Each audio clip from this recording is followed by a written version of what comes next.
What's up, guys? Don't forget to smash that like button, drop a comment, hype up the video, and if you're new here, hit that subscribe and join the family. It all begins with a young man named Cirrus, a shy man who activated the system not long ago when the system itself notifies him that the chosen person will awaken the deepest feelings of the heart. The protagonist initially refuses, believing the information is wrong. After all, the level of the monsters in that place is extremely high, until he comes across a battle in which a beast asks whether that is the power of a human hero and claims that he is no match for its king. And this is Princess Yu. The D-class heroine, Bella, tells him that he should escape as well, since the levels of that war are far too high, and comments that he doesn't need to worry about her, because as merely an F-class hero, there is no reason for him to try to show off as a hero. Cirrus replies that he came to ensure the city's safety at such a critical moment and asks how he could possibly just run away, while the princess remains calm. The protagonist states that he will not flee from this battle no matter what happens, and Bella notices that he is bleeding, thinking that just standing there and staring is already more than his body can endure, let alone entering combat, concluding that they should flee. The beasts call out to Your Highness and warn that there is another person present. The princess advances and orders them to eliminate him, everyone rushing forward together, and she even comments that they should use his head to make a wine goblet for her beloved king. Cirrus remains still with the sword in hand, waiting, while the princess continues advancing until she gets very close. The pressure increases, their mouths draw near, the princess opens her mouth, and the system notifies that the kiss attack has been completed.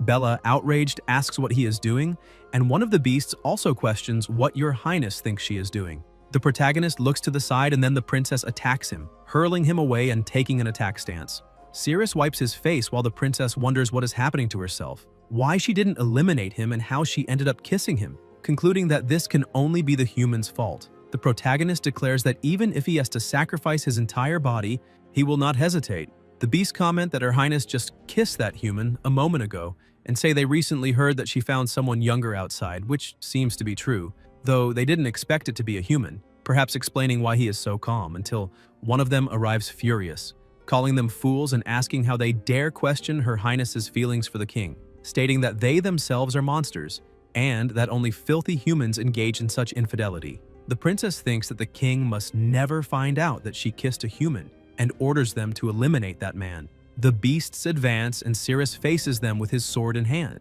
One of the beasts raises its weapon and tries to attack, but the protagonist dodges and realizes that with a single blow his sword has broken. Even so, the beasts keep approaching and attacking, while Cirrus narrowly manages to dodge and realizes that his defense hasn't increased, but his attack power has gone up by 100 points. With the broken sword, the protagonist cuts the monster's weapon in half, runs, suddenly stops, and attacks, launching the enemy away. Bella is shocked to see that he actually sent the monster flying, since that is not a power someone of F-class should possess. Cirrus remarks that he should have cut it in half but only scratched the monster's skin, then senses something coming from behind and sees that it's the princess about to attack him, when a massive impact occurs, causing destruction all around and making the monsters stop and watch. The princess manages to slam him into the ground and the beasts try to take advantage of the opening to advance. But a tail moves and it is the princess herself who strikes the monster that tries to attack the boy, sending it flying away. The other two are confused, and she orders everyone to listen carefully, stating that no one is to move and that anyone who disobeys will be finished, because she herself wants to teach that human a lesson. The beasts agree and tell her to eliminate him. The princess approaches again with her mouth open very close to his face, Yu's saliva dripping onto the protagonist's ear, and he thinks that compared to the safety of the city's residents, a simple insult means nothing. The princess reflects that she's becoming strange since she truly took the initiative to do something like this with a human, even though she is a powerful monster and should stop this immediately, but her heart does not obey her own orders. A beast says that Her Highness wants to eliminate that human and asks how she feels about it, while the partner beside him speaks presumptuously, telling them to open their dog eyes and see clearly that Her Highness is seeking a revelation about him, and that if she does not find it, they should understand and not speak recklessly. The protagonist thinks that his attributes should be enough to deal with that group of monsters, and now it is his turn to counterattack, making the beast notice the movement and warn Her Highness to be careful. The princess wraps her tail around his weapon to stop him, chokes him, and Cirrus thinks that this is still not enough. Yug throws him against the wall and the beast comment that she really wants to eliminate him. While the princess keeps him choked against the wall, she thinks that her body has become far too strange and that she needs to restrain herself, saying that small human beings dare to fight monsters and that she will strip him now. Yug breaks his armor and says to let the humans see with their own eyes the difference between their fragile bodies and the bodies of monsters, thinking that she really wants to see that human's body. The beasts say that Her Highness's actions are truly ruthless, and that it's better to learn the lesson. The protagonist continues being choked, while pieces of his armor fall and thinks that her hand is reaching out, but he manages to hold firm and does not allow her to come any closer. The princess, drooling, thinks that something is rising from the depths of her heart and that she can endure it. Cirrus grits his teeth, realizes that Yug is acting in a strange way, and thinks that the strength he currently has is completely insufficient to defeat those monsters. Bella watches and tries to believe that they are really fighting. The protagonist thinks that for the safety of the city's residents, he can only sacrifice his small self to achieve his greater self. Cirrus pulls her face closer and his attributes begin to rise repeatedly until someone arrives. And it is the king. Yug looks on embarrassed and everyone falls silent for a moment. The king observes, indignant and enraged at the same time, and the system notifies that the bonus values are doubled and increased by 1 level. Extremely furious, the king begins to emit terrifying mana around his own body, while the princess says that it's not what he thinks and that she can explain. The king then charges forward and attacks, hurling Cirrus away and even breaking his armor. Bella asks if he is okay and the protagonist sits up, replying that he can still endure it while thinking that this guy appeared instantly in front of him and that his attack power is frighteningly high. It is then revealed that he is the Demon Lord Bartley, level A, who asks if she hadn't said that this would not happen again, and whether she still remembers the words she said last time, questioning why the hell she is acting that way. The princess replies that everything that happened is his fault and asks why he arrived so late, wanting to know what he was doing a short while ago. The king widens his eyes while the beasts beside him remain motionless, not saying a single word. The princess states that everything happened because he arrived too late, almost making her repeat the same mistakes. And even so, he still had the audacity to question and threaten her, asking again what he had been doing during that time. The king admits that he was wrong and says that he saw many humans fleeing at that moment, so he went after them. The beasts comment that he is truly affectionate toward her, to the point of humbly admitting his own mistakes. The protagonist thinks that it might be possible to escape quietly while they are not paying attention, since the level difference between him and that monster is far too great. While they are distracted, Cirrus slowly starts walking with his partner and asks if she can walk on her own, commenting that it might be better to carry her. Bella replies that it is fine, that her leg is only slightly fractured and that she can walk by herself. At the same time, the princess says again that everything happened because he arrived late, which led her to be tempted by that human, and the king asks her not to cry, saying that the fault lies with the human, that he will eliminate him now and that she will not be sad. The princess responds that of course she will not be, because he is her king, her eternal love, and that even in annihilation they will return to nothing together. The king calls his beasts idiots for standing still and failing to stop them from escaping, while the princess continues praising him, saying she loves his appearance. One of the beasts reminds him that Her Highness had just issued an order not to allow interference. The king moves quickly, calling them a bunch of brainless idiots. The protagonist keeps walking with his partner until an explosion occurs behind them. The king appears in front of the two, asks how he dares seduce his beloved concubine, and attacks, throwing him far away once again. The princess watches, and Cirrus thinks that several of his ribs seem broken, and that he cannot defend against that attack, as the speed is so great that it is almost impossible to follow. The king quickly approaches, and says he will split him in two. The protagonist realizes there is no other option, and orders the system to lock quickly, while the princess approaches with her claws, and, as she strikes the king, tells him not to hurt him. The king is paralyzed, and then Cirrus quickly gets up and begins to run at high speed. The king asks why she did that and says that she truly cares about him. As the protagonist runs, he notices that he has just leveled up and decides to leave that for later, thinking it is better to put some more distance between them first. The princess declares that she truly wants that human body. The king grabs her and asks what she is saying, reminding her that she just said she wanted him. The princess pulls her arm free from his hand and runs after Cirrus, leaping onto him. The system notifies that vitality, concentration, attack power, perception, and agility are increasing. The king says that because he was not good enough, humans take advantage of it, that the fault lies with him, and declares that he is there to eliminate that human and bring her back to normal. The princess tells him to go to hell and not interrupt her quality time. The king is indignant upon hearing this and drops to his knees. Bella approaches from behind, asking her to release her partner, but the protagonist tells her not to come closer because it is dangerous. The princess wraps her tail around Bella, pinning her against the wall, and begins to kiss Cirrus's neck, drooling over him with her tongue out. The king approaches, saying that she's lying to herself and that everything was a lie. He cries intensely, begins to scream, and rushes toward the two of them. The princess watches and moves quickly, stepping in front of the sword and asking him to stop. The king says that he still loves her until he feels something strange. His weapon falls to the ground and a light begins to emanate from his body. The system notifies that the Demon King Bartley has been detected as undergoing total collapse, with self-destruction imminent. The princess asks what he intends to do, and the beasts say they are innocent, asking whether they should disobey orders and escape. The king remains kneeling on the ground, enveloped in light, and the system notifies a level increase to level 10, with a skill unlocked. The protagonist quickly gets up, sword in hand, and attacks the king, knocking him down, while the system notifies that the rapid body slash transforms into a phantom, appearing instantly within a 5-meter radius of the enemy to execute a decisive strike. The princess is impressed, and Cirrus thinks that if he continues improving, he should gain even more abilities. The princess asks if he did not do this last time as well, and comments that the second time he should have been calmer, questioning why everything is still collapsing. The king leaps toward her and embraces her, causing Bella to be released.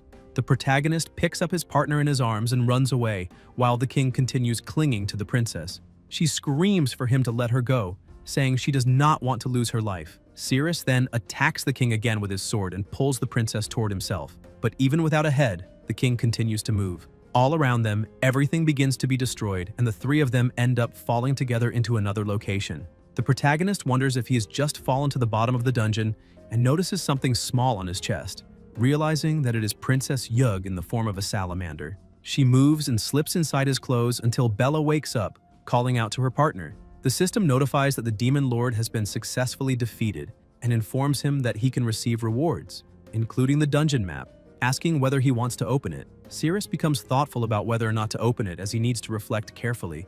Bella notices that she's on top of him, quickly moves to the side and apologizes. The protagonist then selects yes in the system to open the map and realizes that dead ends, traps, resources, and all rooms are clearly marked. With this, he states that he can now head directly to face the boss without worrying about getting lost. And Bella, seeing him talking to himself, approaches and asks what he is talking about and whether he is seeing something. He brushes it off, saying it is nothing, and realizes that only he can see the system. Then he stands up and helps her up so they can leave. However, he begins to feel his heart pounding and starts to panic. As a result, he collapses to the ground, vomiting a purple liquid, while Bella grows worried and asks what is wrong. Suddenly, his finger begins to emit a purple glow that causes excruciating pain, making him scream. Suddenly, the protagonist's finger begins to melt. He desperately looks around and screams in pain while some particles move along his back. Bella approaches, hugs him, and notices that his back is already bleeding, realizing that she cannot let him rub against the ground any longer because his body is extremely hot, as if it had been burned by fire. The finger stops melting, but he ends up losing his little finger. Even so, the protagonist feels more relieved, and Bella continues hugging him, saying that everything is fine until the sensation passes, and he says that he is okay. Bella asks what is happening to his body, and Cirrus replies that he is poisoned, explaining that 6 months ago, monsters attacked the city, and he saw several of them fighting against a guild hero, seemingly competing over a box. That box was cut open by a monster, and he ended up being thrown into the ruins by the force of the battle. Because the box was damaged, it began to leak, and a rain of plasma fell from the sky with an extremely pungent smell that made one want to vomit.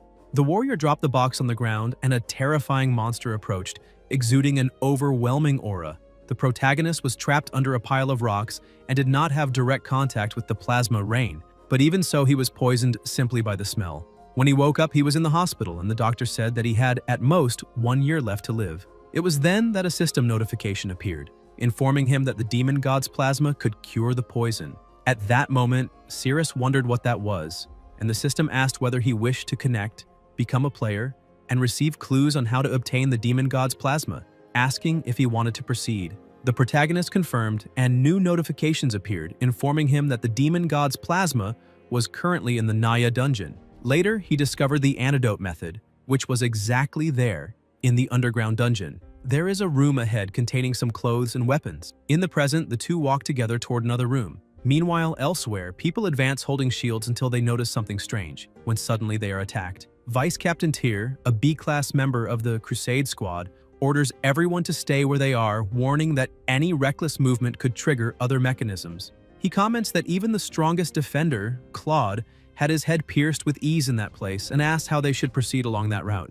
The group used as cannon fodder has already been sent as bait, and now there is no one left to fulfill that role. It was not easy to get there, and they cannot simply turn back. Captain Cyrus states that these are ancient rules and that the lowest ranked member must advance first. Then Makui, rank D, runs forward. The captain orders him to find the correct route and makes it clear that he knows well the consequences of disobeying orders, while Makui shows extreme fear. The vice says that he made an arrow capable of ricocheting back and forth and states that it should be fired first to explore the path, so that at least one mechanism can be found and the chances of survival increase. Something is cut in half. Makui looks discouraged, and the captain tells him to observe those magical creations one more time, stating that only after that will he eliminate him. The vice lowers his head, and the captain orders him to stand up and explore the path. Makui rises trembling and starts walking. When he takes the first step and does not trigger any trap, he feels immediate relief, thinking that, thank God, this time he did not step on a mechanism. He keeps walking, unsure of which side to take.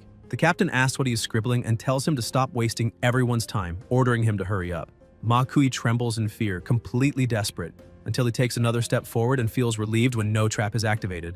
The captain comments that this is the spirit and tells him to keep going. Makui walks in panic, convinced that he will lose his life until he can no longer move forward. He then returns, saying that he does not want to die and wants to go home. The captain stares at him coldly, and a trap strikes Makui directly on the chin. The warriors observe and comment that this time it was an attack coming from below, questioning whether the mechanism changes its type of attack with each activation, since, on top of that, the range always appears suddenly, making it impossible to perceive its origin. Makui falls to the ground dead, and the captain orders that now the lowest level one should step forward. At that moment, a door opens. Everyone watches as it opens completely, revealing the protagonist with his partner, who asks why they ended up there. The captain thinks that the bait team members should have been eliminated and wonders whether that guy disobeyed orders and escaped to that place, questioning why they are still alive, and Cyrus hesitates to answer. One day before the departure, a voice asks him to explain the situation, and it is a man asking how he knows the color of his wife's underwear.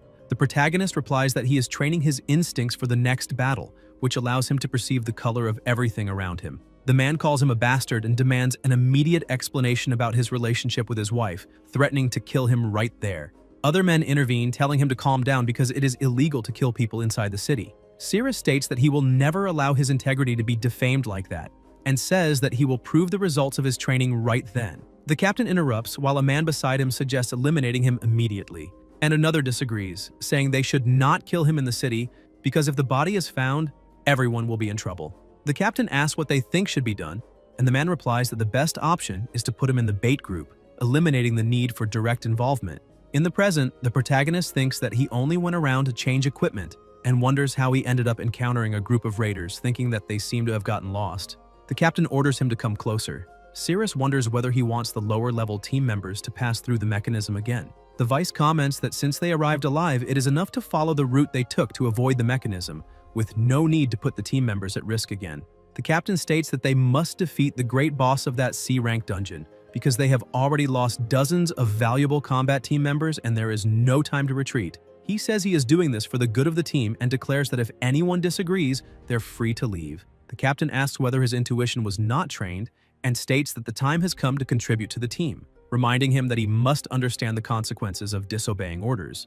The system notifies that the map is open. Bella says that they should not follow that path, as it is clear there is a problem with that route, suggesting they look for another passage and find different solutions. The protagonist replies that the captain has already given the order to go that way, and asks her not to worry, saying that he will be fine. People notice that he moved and took the first step without hesitation, asking whether that F-class guy is serious and whether it is really possible to rely only on intuition to predict mechanisms. The system notifies to advance 3 spaces and then turn left for 2 spaces. A voice indicates to advance 3 spaces. They comment that he went straight to the 3rd step and nothing happened, saying that this guy is extremely lucky. The protagonist says that he is turning left, 2 spaces.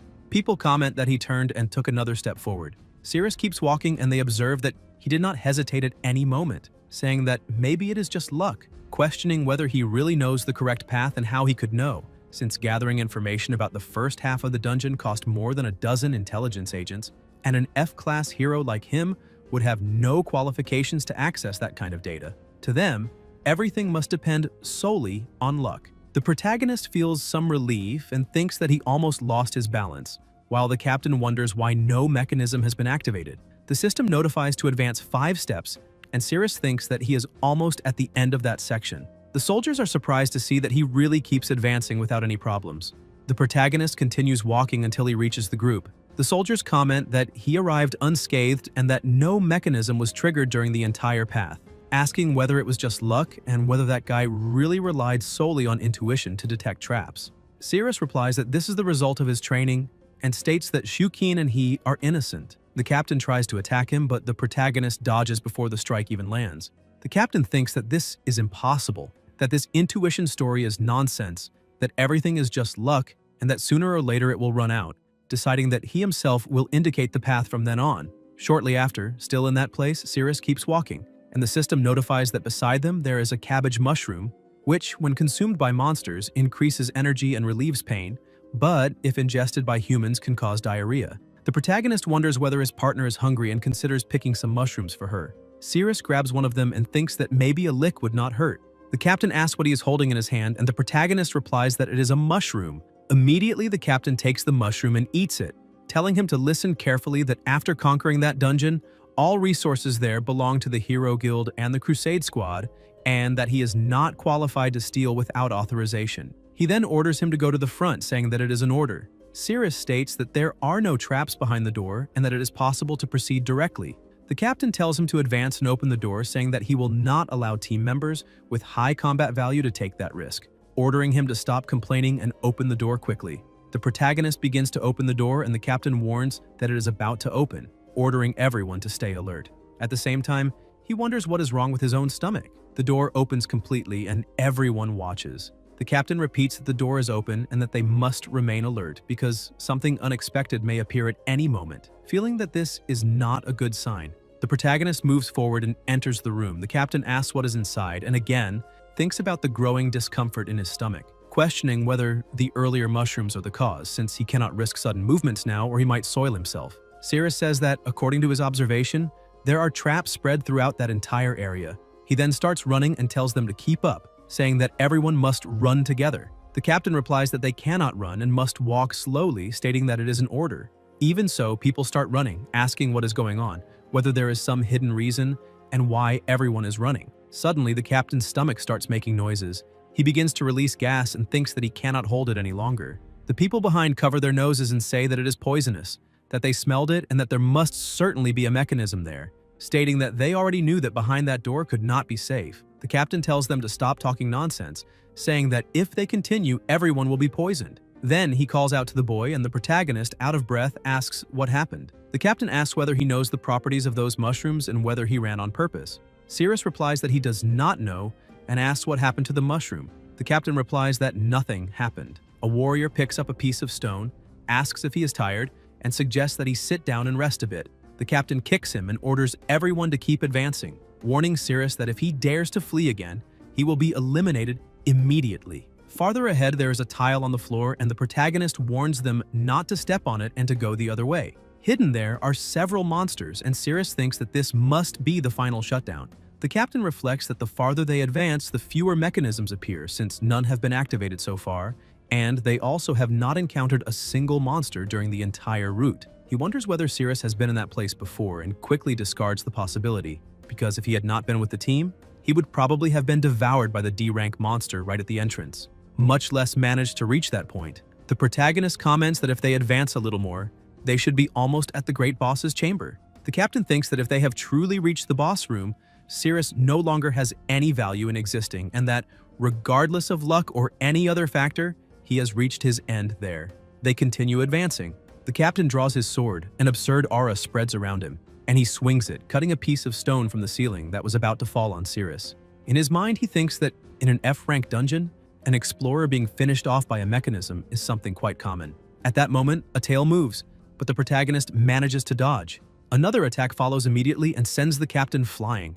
A monster appears, destroying everything around it, and Cirrus asks whether that place is going to collapse. Stones begin to fall to the ground. The captain thinks it was by luck that he reacted quickly and used his sword to block because otherwise he would certainly have lost his life. The protagonist becomes trapped, and a voice questions why there is a human there. Someone approaches, appearing to be an elf, and comments that it is disgusting. On the other side, the monster reveals itself as a puppet scorpion of B+ classification. The vice orders everyone to prepare for battle. Bella thinks that the sword she received is quite heavy. The vice orders the tanks to advance and block the monster's movements, preventing it from passing. Everyone raises their shields, and the vice orders the archers to fire quickly. The arrows are launched non-stop toward the scorpion, and the vice orders them to keep shooting. The monster lets out a deafening scream, generating enormous pressure around them as they defend themselves with shields. The vice realizes that the monster's absolute strength repels all the arrows, leaving the scorpion completely intact. The captain approaches and questions why everyone is standing still,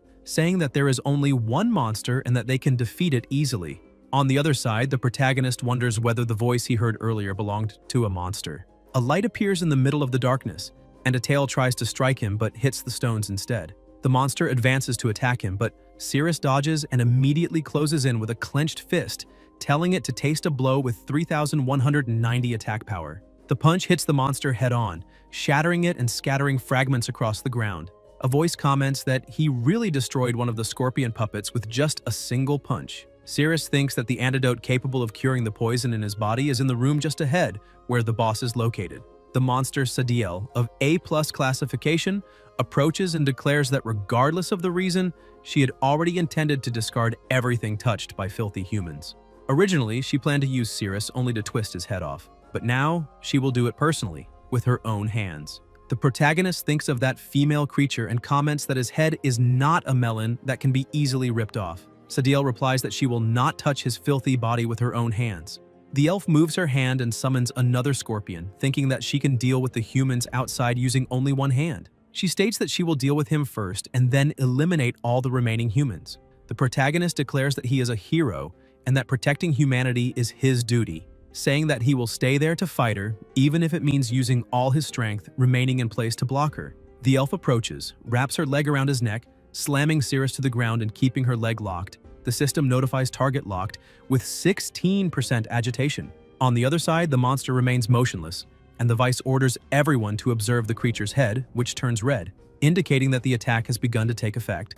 The protagonist remains restrained and thinks that she is extremely fast. The elf comments that the fact he managed to reach that place, considering human strength, is impressive, but only up to that point, adding that Lord Nay truly hates it when humans enter his room. Cirrus concludes that that monster is very strong and that he cannot let her leave, needing to stop her right then. He opens his mouth and moves closer to her feet. The elf shows disgust and asks if he really did something like that to her feet. On the other side, a warrior falls to the ground and the scorpion begins to approach. Bella observes and realizes that there has been no movement there for a long time, believing that her partner would not have been knocked out by just a stone, and concluding that she needs to pull him out of there. She asks for cover, saying she will pull him from the rubble. The vice orders her to wait and not advance, but even so, Bella moves forward thinking that everything will be fine. The monster approaches and tries to attack her, but someone steps in front to block the blow, it being the vice himself, who uses his strength to hold the attack. Bella continues advancing through the stones and thinks that he is a hero after all, and that it is just a pile of rocks, so he must be fine. Meanwhile, on the other side, the elf observes the drool-covered foot and says that it is disgusting. The protagonist is freed, and Sadiel becomes extremely irritated, asking how he dared to soil her feet and stating that he will pay the price. The system notifies that the host cannot use the instant execution skill without holding a weapon, and Cirrus comments that if he had known that would happen, he would have brought a weapon, but now he can only use his fists. The protagonist advances with a clenched fist, but the elf dodges and counterattacks, striking him squarely with her foot. Thinking that his face is soft, Cirrus is sent flying, and Sadiel thinks that it is comfortable to kick like that until she feels something strange and begins to wonder what is happening to herself. She decides that she must eliminate him quickly, as it would be troublesome if the humans outside entered Lord Nye's chamber. The elf moves her hand, grabs a piece of the scorpion, and approaches him. The protagonist notices the approach, manages to dodge, and thinks that his agility is more than enough to escape her attacks. Cirrus concentrates magical energy in his hands and cuts the scorpion piece in half. The elf approaches again, locks her leg around his neck, and hurls him against the wall. Sadiel states that he was caught again, and that this time she will not let him escape, saying that she will use her feet to strangle him and that he can feel the power of the grip now. The pressure around them increases, until she shows embarrassment and pushes him against the ground with her foot, telling him not to touch her legs with those filthy hands. The protagonist's hand is pinned to the ground together with pieces of the scorpion's body, and Cirrus realizes that it is the scorpion's tail he just broke. The suppression exerted is extremely strong, making it impossible to avoid the attacks. The elf says she will crush his head immediately. The system notifies an increase in resistance, along with perception and magic. Sadiel finds the situation strange and wonders why she feels so good stepping on him, thinking that humans exist only to be trampled under her feet. On the other side, the scorpion begins to tremble, and the Vice observes that the monster has started to lose balance, ordering everyone to remain firm as they are about to win. New notifications indicate an increase in attack power, while Sadiel continues pressing his body with her feet and thinks that the sensation is incredible. On the other side, a voice warns Bella to be careful as the scorpion's tail is heading toward her. She realizes it too late and is thrown away, leaving the Vice worried, while the captain also sees her being launched. On the other side, the protagonist feels embarrassed and asks her to wait a moment, saying that she does not have permission to touch him there. The elf continues pressing his body with her feet, while on the other side, the tail moves toward the captain, who manages to block it, causing it to hit only the stones. The captain thinks that even at such a great distance, the tail can still reach, concluding that the classification of that monster surpasses that of an elite monster. On the other side, Sadiel continues pressing Sirius's body, commenting that it is soft and that the sensation is great. The scorpion advances toward the captain, who notices the movement too late. The pincers come in for the attack and it is almost impossible to block. Meanwhile, on the other side, the elf continues enjoying the sensation. When the scorpion is about to strike, the captain closes his eyes and, upon opening them, realizes that he has already blocked, seeing a perfect opportunity. He moves his sword several times, sending the scorpion flying away. The warriors comment that it was a powerful blow and that he is truly strong, as a single attack nearly finished the monster, demonstrating an absurd standard of strength. On the other side, Sadiel continues pressing Sirius's body with her feet, while the scorpion crashes to the ground, and the warriors say that the beasts were so badly beaten that they howled, stating that this is the captain's true strength, and that with him around, they do not need to fear how many magical beasts appear. The captain thinks that that monster does not seem so strong, and that he can defeat it easily, while on the other side, the elf continues moving her feet over the protagonist's body as the scorpion scratches the ground. The captain orders everyone to step aside and leave everything to him, stating that he will make them witness the strength of a ranked captain. On the other side, the elf wonders whether she is really doing those things with a human body and tries to calm herself. The protagonist thinks that her body is extremely resilient, especially her legs, and affirms to himself that he will never submit to her. Sadiel moves her foot close to his mouth and tells him to be quiet, saying that she does not want to hear his voice. The system notifies that vitality increased by 1,632 points, concentration by 2,051 points, and resistance by 2,167 points. On the other side, the captain realizes that the monster's attack is coming again. Meanwhile, Sadiel shows satisfaction as she runs her foot over the protagonist, and as a result, the scorpion fails to attack and ends up vomiting. The captain seizes the opening, attacks, and knocks the monster to the ground. The warriors comment that he is very strong, and the captain states that the monster is nothing more than a punching bag, having been defeated with a single blow. The system notifies an increase in the protagonist's defense, along with agility and perception. The captain declares that he is extremely strong. On the other side, Sadiel is clearly excited, until a voice asks why it is so noisy outside.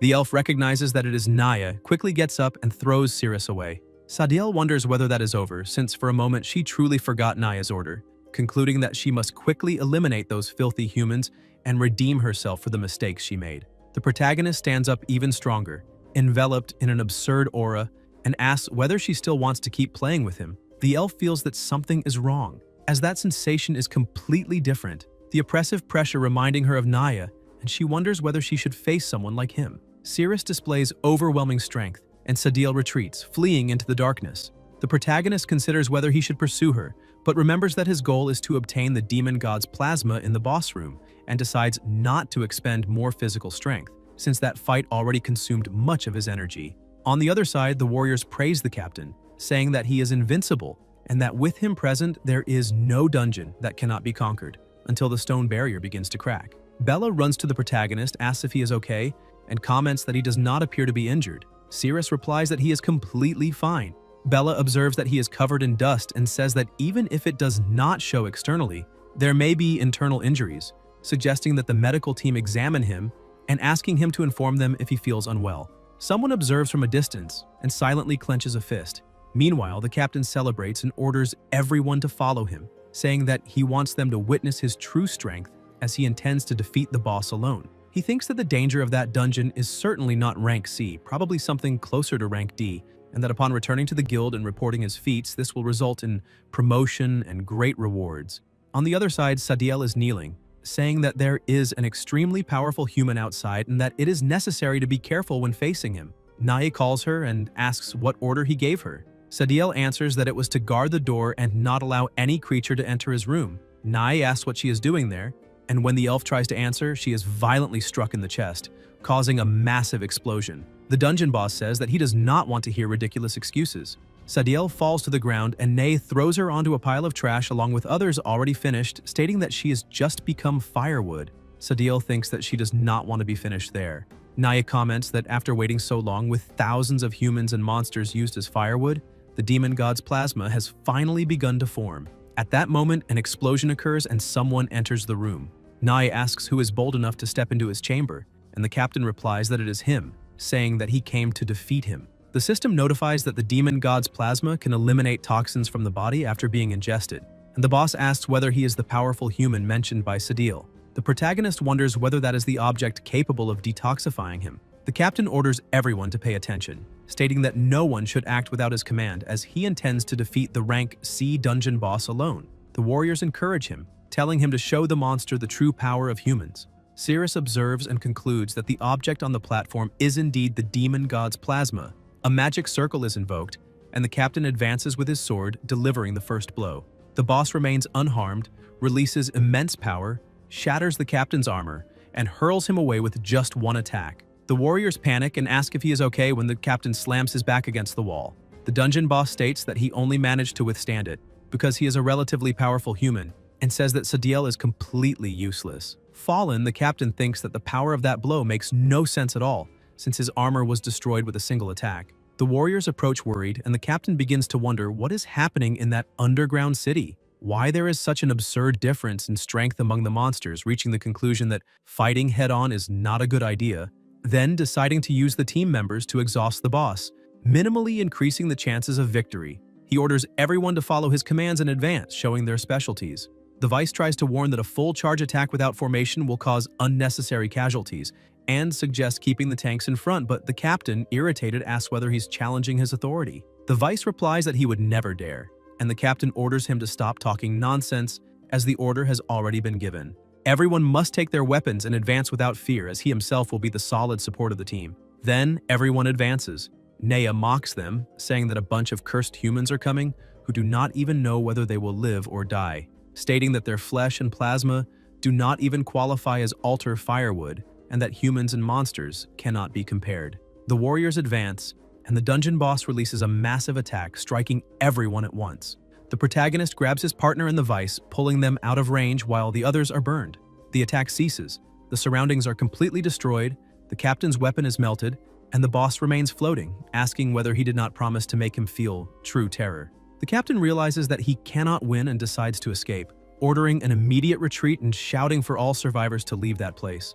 The Vice, with tears in his eyes, calls him an arrogant idiot. Suddenly, someone grabs the captain's hand. It is the protagonist, who reminds him that he just said he would be the solid support of the team and that the battle is not over yet, so he cannot leave now. The captain responds that he is the leader and that his word is law, saying that if the protagonist wants to stay and die there, that is his problem, but not to drag him along. The dungeon boss asks whether, after invading his door and destroying his room, he still thinks he can escape. The captain warns him to look behind, as the boss is about to release the light beam again. He tries to free his hand from the protagonist but cannot, wondering why that bastard has such a strong grip and realizing that the attack is already being aimed at them. The captain orders him to let go, thinking that he cannot defeat either the boss or that man. He tries to punch him, but the protagonist blocks and tightens his grip even more. The captain screams in pain, and Cirrus states that as a captain, he must keep his word. An explosion occurs, and the protagonist hurls him toward the dungeon boss, telling him to be the solid support of his companions, block the attacks with his own body, and protect the allies during the retreat. The attack hits the captain head-on, sending him flying while the surviving warriors run to escape. Cirrus, enveloped in a terrifying aura, declares that now it is his turn. Bella says that she wants to stay, and the Vice states that he also does not intend to retreat. Bella explains that she will stay because of her partner, and the Vice replies that he understands, stating that he is a Class B hero, level 1, who came to eliminate monsters, will never flee, and will no longer accept orders from that idiot. Naya comments that even after witnessing such power, he still did not flee, asking whether he is being looked down upon. The protagonist advances to attack, but the dungeon boss blocks. Even so, Cirrus moves rapidly to continue the offensive, making Naya realize that he is extremely fast. The protagonist starts running and says that the demon god's plasma, his antidote, is right there. Naya asks why he is running toward the altar, and whether his goal is not to defeat him, but to obtain the plasma. Cirrus continues advancing and replies that he is still a bit far from achieving it. The boss calls him a filthy human and orders him to stay away from the altar while the Vice and Bella advance from behind, and the Vice comments that this is a rare opportunity. Naya moves his hand, blocks both blows, and comments that that bastard is fast like a cockroach. Bella shouts for him not to dare attack Cirrus. They try to advance again, but the dungeon boss moves and launches long-range attacks. While running, the protagonist dodges. Explosions erupt all around, yet Cirrus keeps escaping and is already close to reaching the plasma. A magic circle surrounds the altar, and the protagonist asks if that is a magic array. When he touches it, an extremely loud noise echoes, and Cirrus is thrown backward. Naya states that that magic formation was personally created by him, and that as long as he is alive, no creature can cross it. The protagonist concludes that advancing directly and drinking the demon god's plasma to detoxify is not feasible, and that defeating the boss first is necessary, wondering if there is another alternative. The dungeon boss orders those two idiots to disappear and slams them to the ground. Cirrus looks to the side and wonders if that is the monster woman who just escaped. The elf asks him not to make noise and not to let Nai know she is there. The dungeon boss declares that his ritual requires people, and that after eliminating some of those stinking insects, he intends to visit the city again to vent his rage. Cirrus observes his surroundings and realizes that his partner is in danger. He takes something out and hands a mushroom to Sadiel,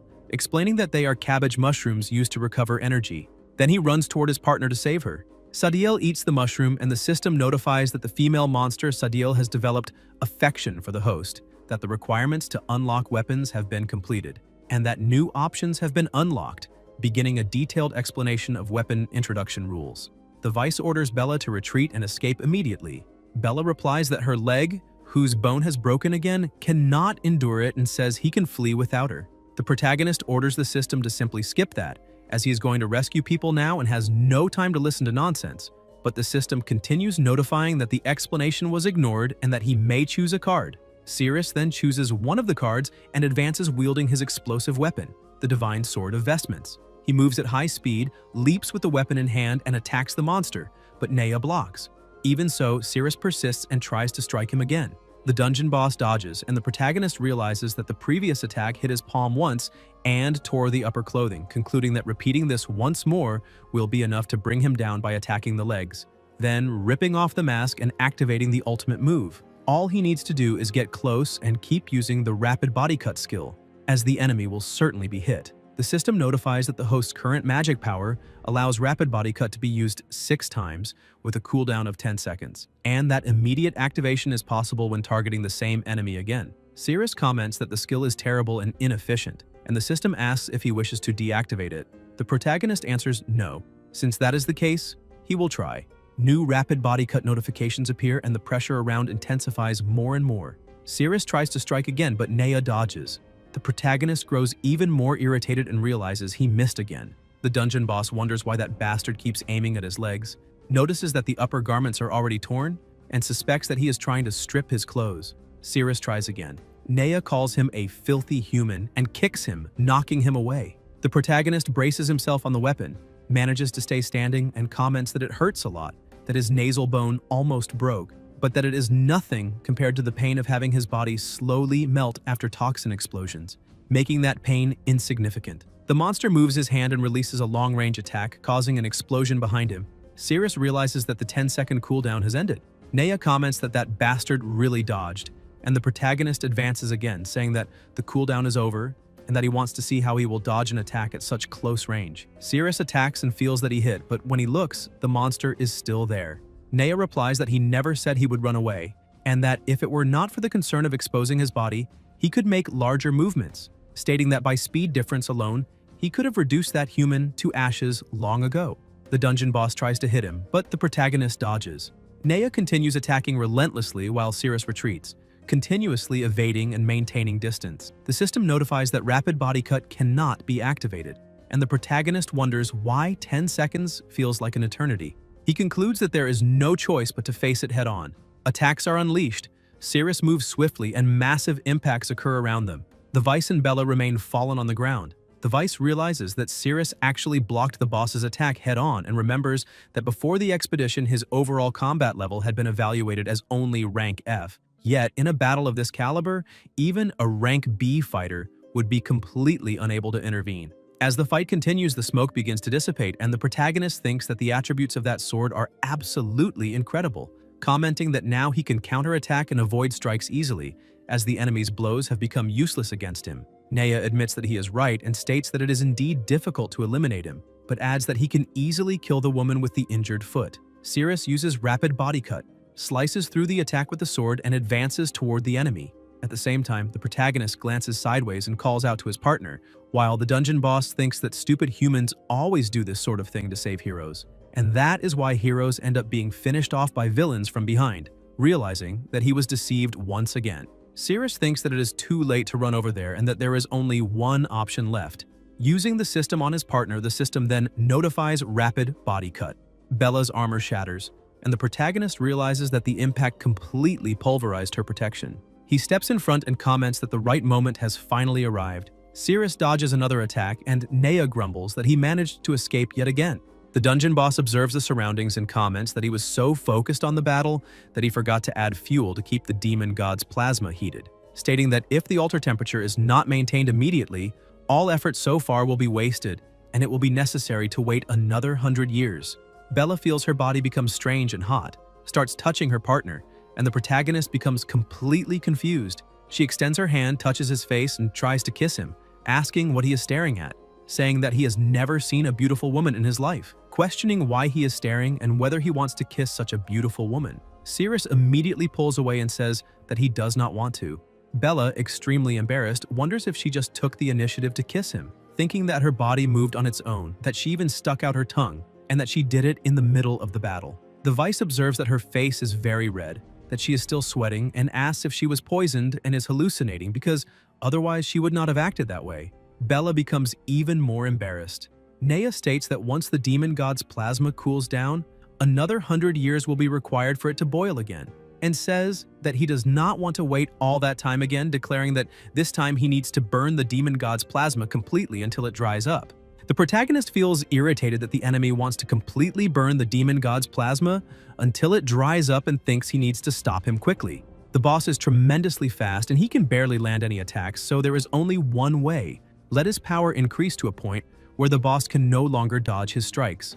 Naya says that adding all that firewood should be enough to raise the altar's temperature to the maximum. Cirrus approaches his partner and says he has figured out a way to defeat the boss now, but that he needs her cooperation for a while. The protagonist begins to explain what the two of them need to do, and Bella becomes embarrassed. The Vice, equally awkward, says that in that case he himself could increase his strength and defeat the boss, wondering how that guy can say such vulgar words while keeping such a serious expression on his face. Cirrus says he knows it must be difficult for her, but still begs her anyway.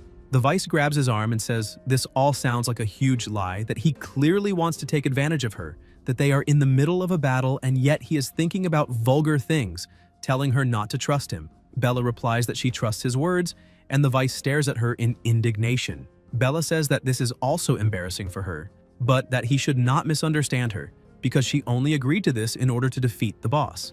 Bella touches his face, wanting to kiss him, and says that after kissing him, she is willing to take responsibility for him, and the protagonist, in despair, says that he does not want to play this shitty game anymore. Tyre shouts no, saying not to do something so indecent in front of him, and the Vice takes a critical hit. Cirrus pushes her away and says that by a hair's breadth he almost managed it, and Bella wonders why he pushed her. The system notifies that all stats have increased by 5,000 points, and the protagonist thinks this is certainly related to Tyr, that he needs to touch her body, remembering that he has terrible memory. He says that since this is so difficult for her, they should not do it, and that he will defeat the boss himself now.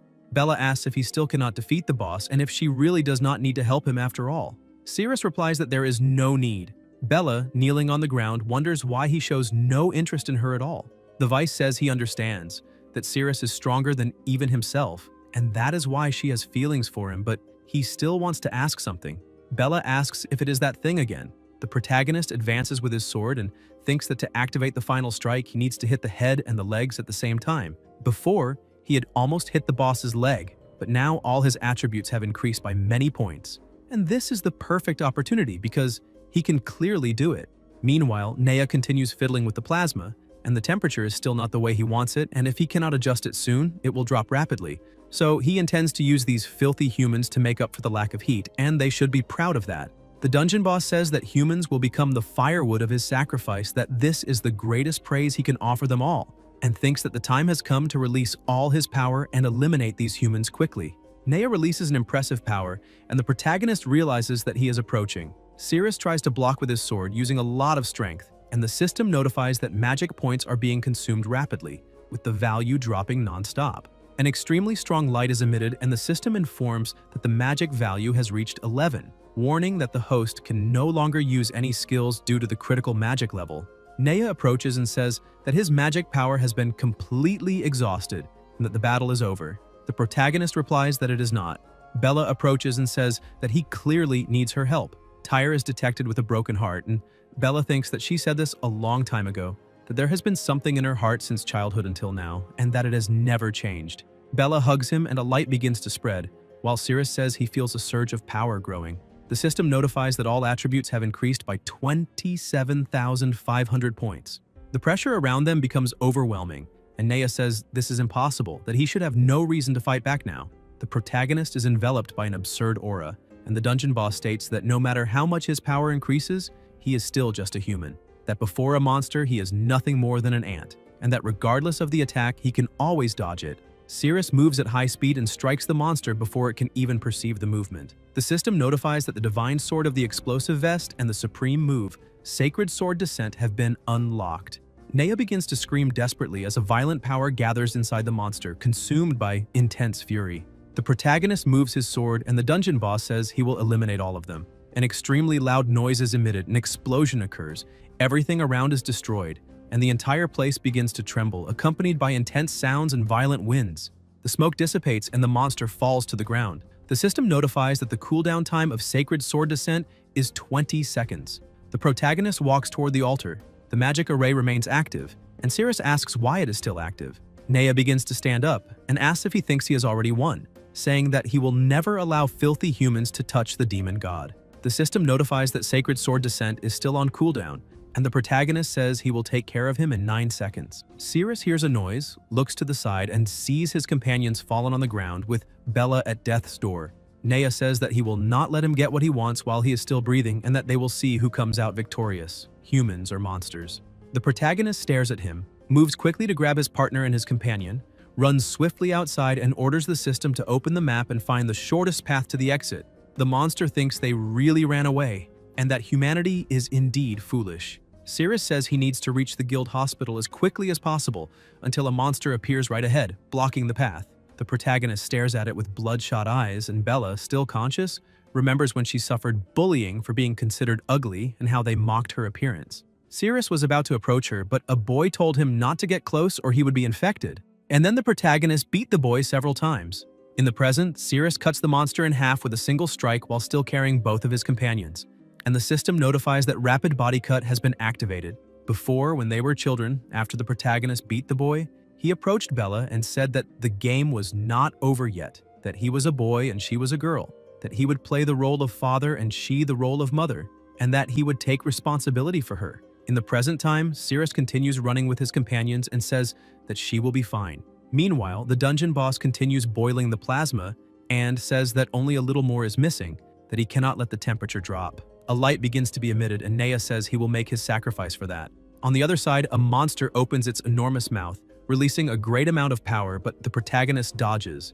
Cirrus runs and cuts in half the beast that tries to stop him, and the body falls to the ground. He finds the situation strange and wonders why his divine sword of the explosive vest has disappeared. The system notifies that the enemy has been defeated and that the weapon has returned to the system, informing that after 12 hours it will be returned. The protagonist continues running and thinks it does not matter because they are almost at the exit. Outside the dungeon, people are gathered and feel relieved that they managed to escape. The guild captain thinks it was a close call, that he almost lost his life in that underground dungeon, and says that even his dragon scale armor is broken, all because of that idiot. Cirrus approaches, and the warriors comment in surprise that he is still alive. The protagonist runs while carrying his two companions. The captain, extremely irritated, asks how he dares to flee and declares that Cirrus has lost the team's qualifications. Cirrus kicks him in the face and keeps running, saying he has no time to waste.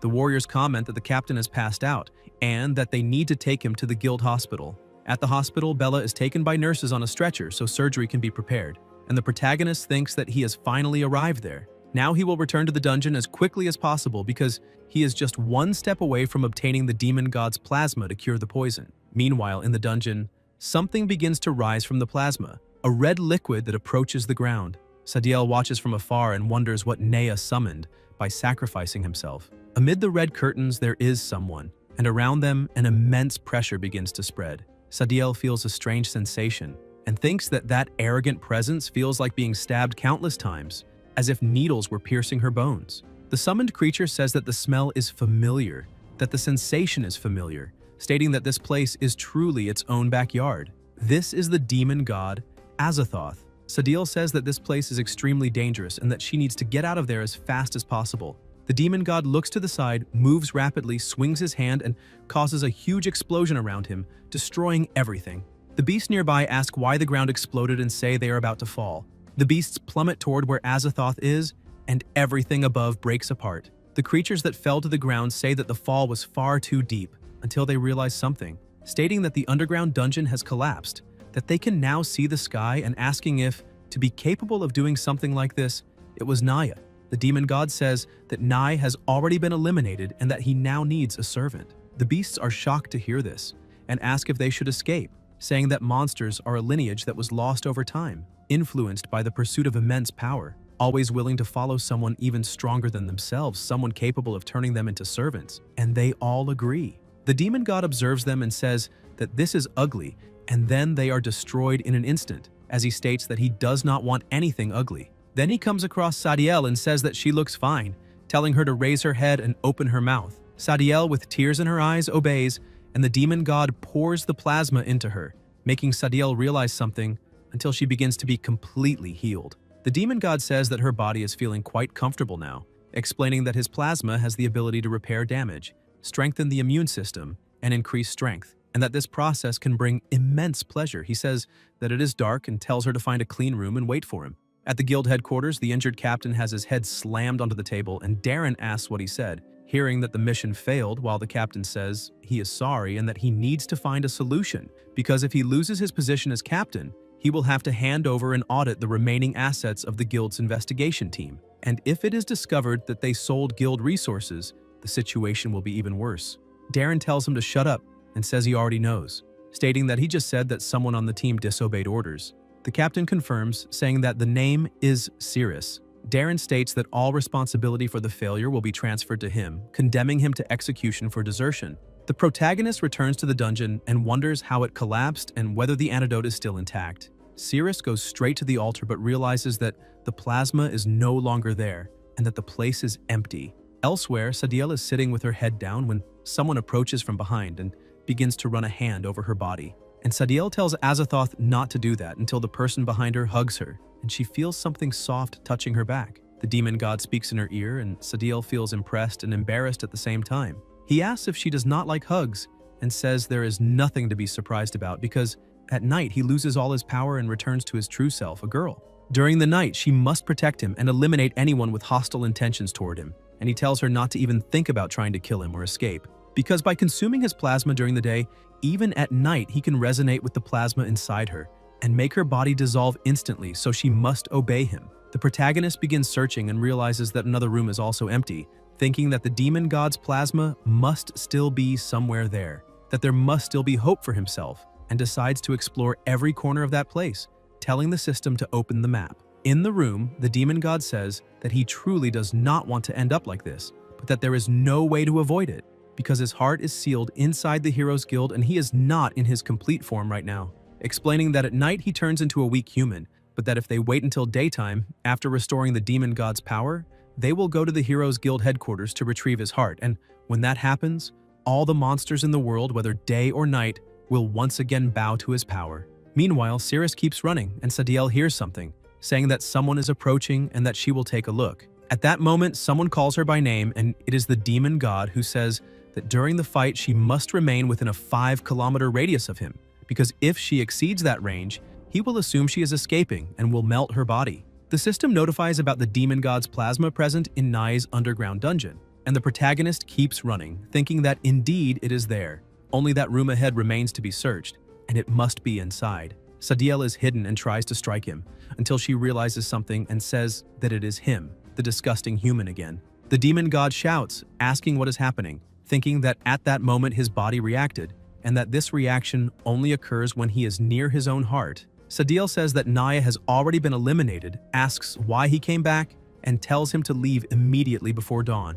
The protagonist says that her body has recovered enough strength to fight, and asks if she liked the mushroom-flavored candy he gave her. Sadiel replies that it was not tasty at all, that it was the most disgusting mushroom she has ever eaten in her life, and tells him to go away. Cirrus says that she is crying and that her favorability toward him is higher than he expected. Sadiel tries to hit him and says that he is talking nonsense, that she does not like him at all, until she lands a solid hit on his face. Sadiel states that his feelings toward humans are simply disgusting. Then she realizes that he disappeared and thinks that she clearly stomped on his face, yet he still managed to escape. The protagonist runs toward the door and says that he has urgent matters to deal with, that they can play later, and thinks that he can feel the demon god's plasma right behind that door. The demon god opens the door, Cirrus is surprised, touches her, and asks if she is human. Sadiel asks why she came out. Suddenly, the pressure around them intensifies.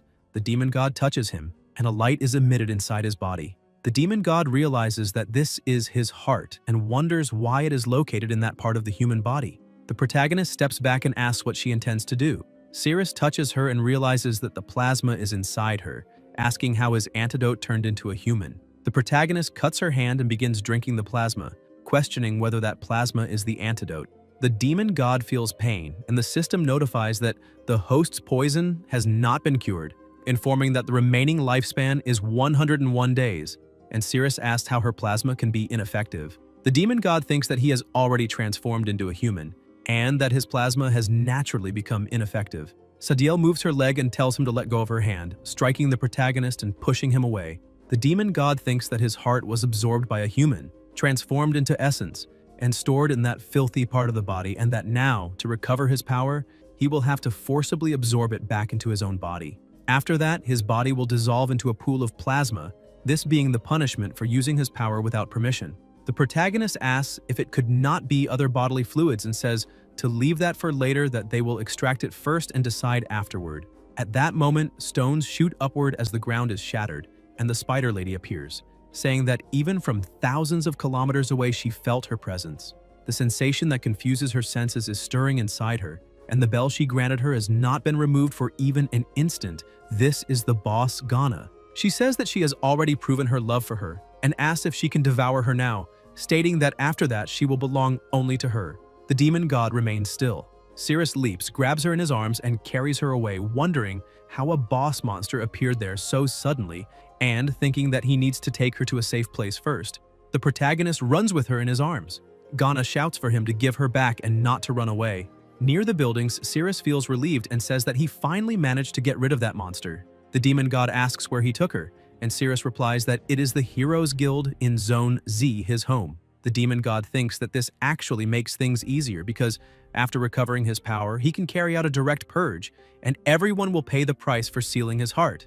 Azathoth hugs him and says that she was cursed by a terrible monster and that if she does not find a man to mate with soon, she will lose her life, stating that he can save her. The protagonist gets a nosebleed and says that he is a noble and upright hero who would never exploit someone's vulnerability. The demon god calls him a brave hero and says that she is in great pain now, stating that he needs to save her. Cirrus thinks that he cannot believe he truly encountered something so shameful, and his inner voice says that he must never exploit the vulnerabilities of others in such a way, because otherwise his righteous soul would suffer unbearable anguish. However, as dictated by a hero's responsibility, the people who need his help are suffering, and he cannot simply cross his arms and do nothing, willing to sacrifice himself to save her, leaving her to endure that pain from the depths of her heart alone.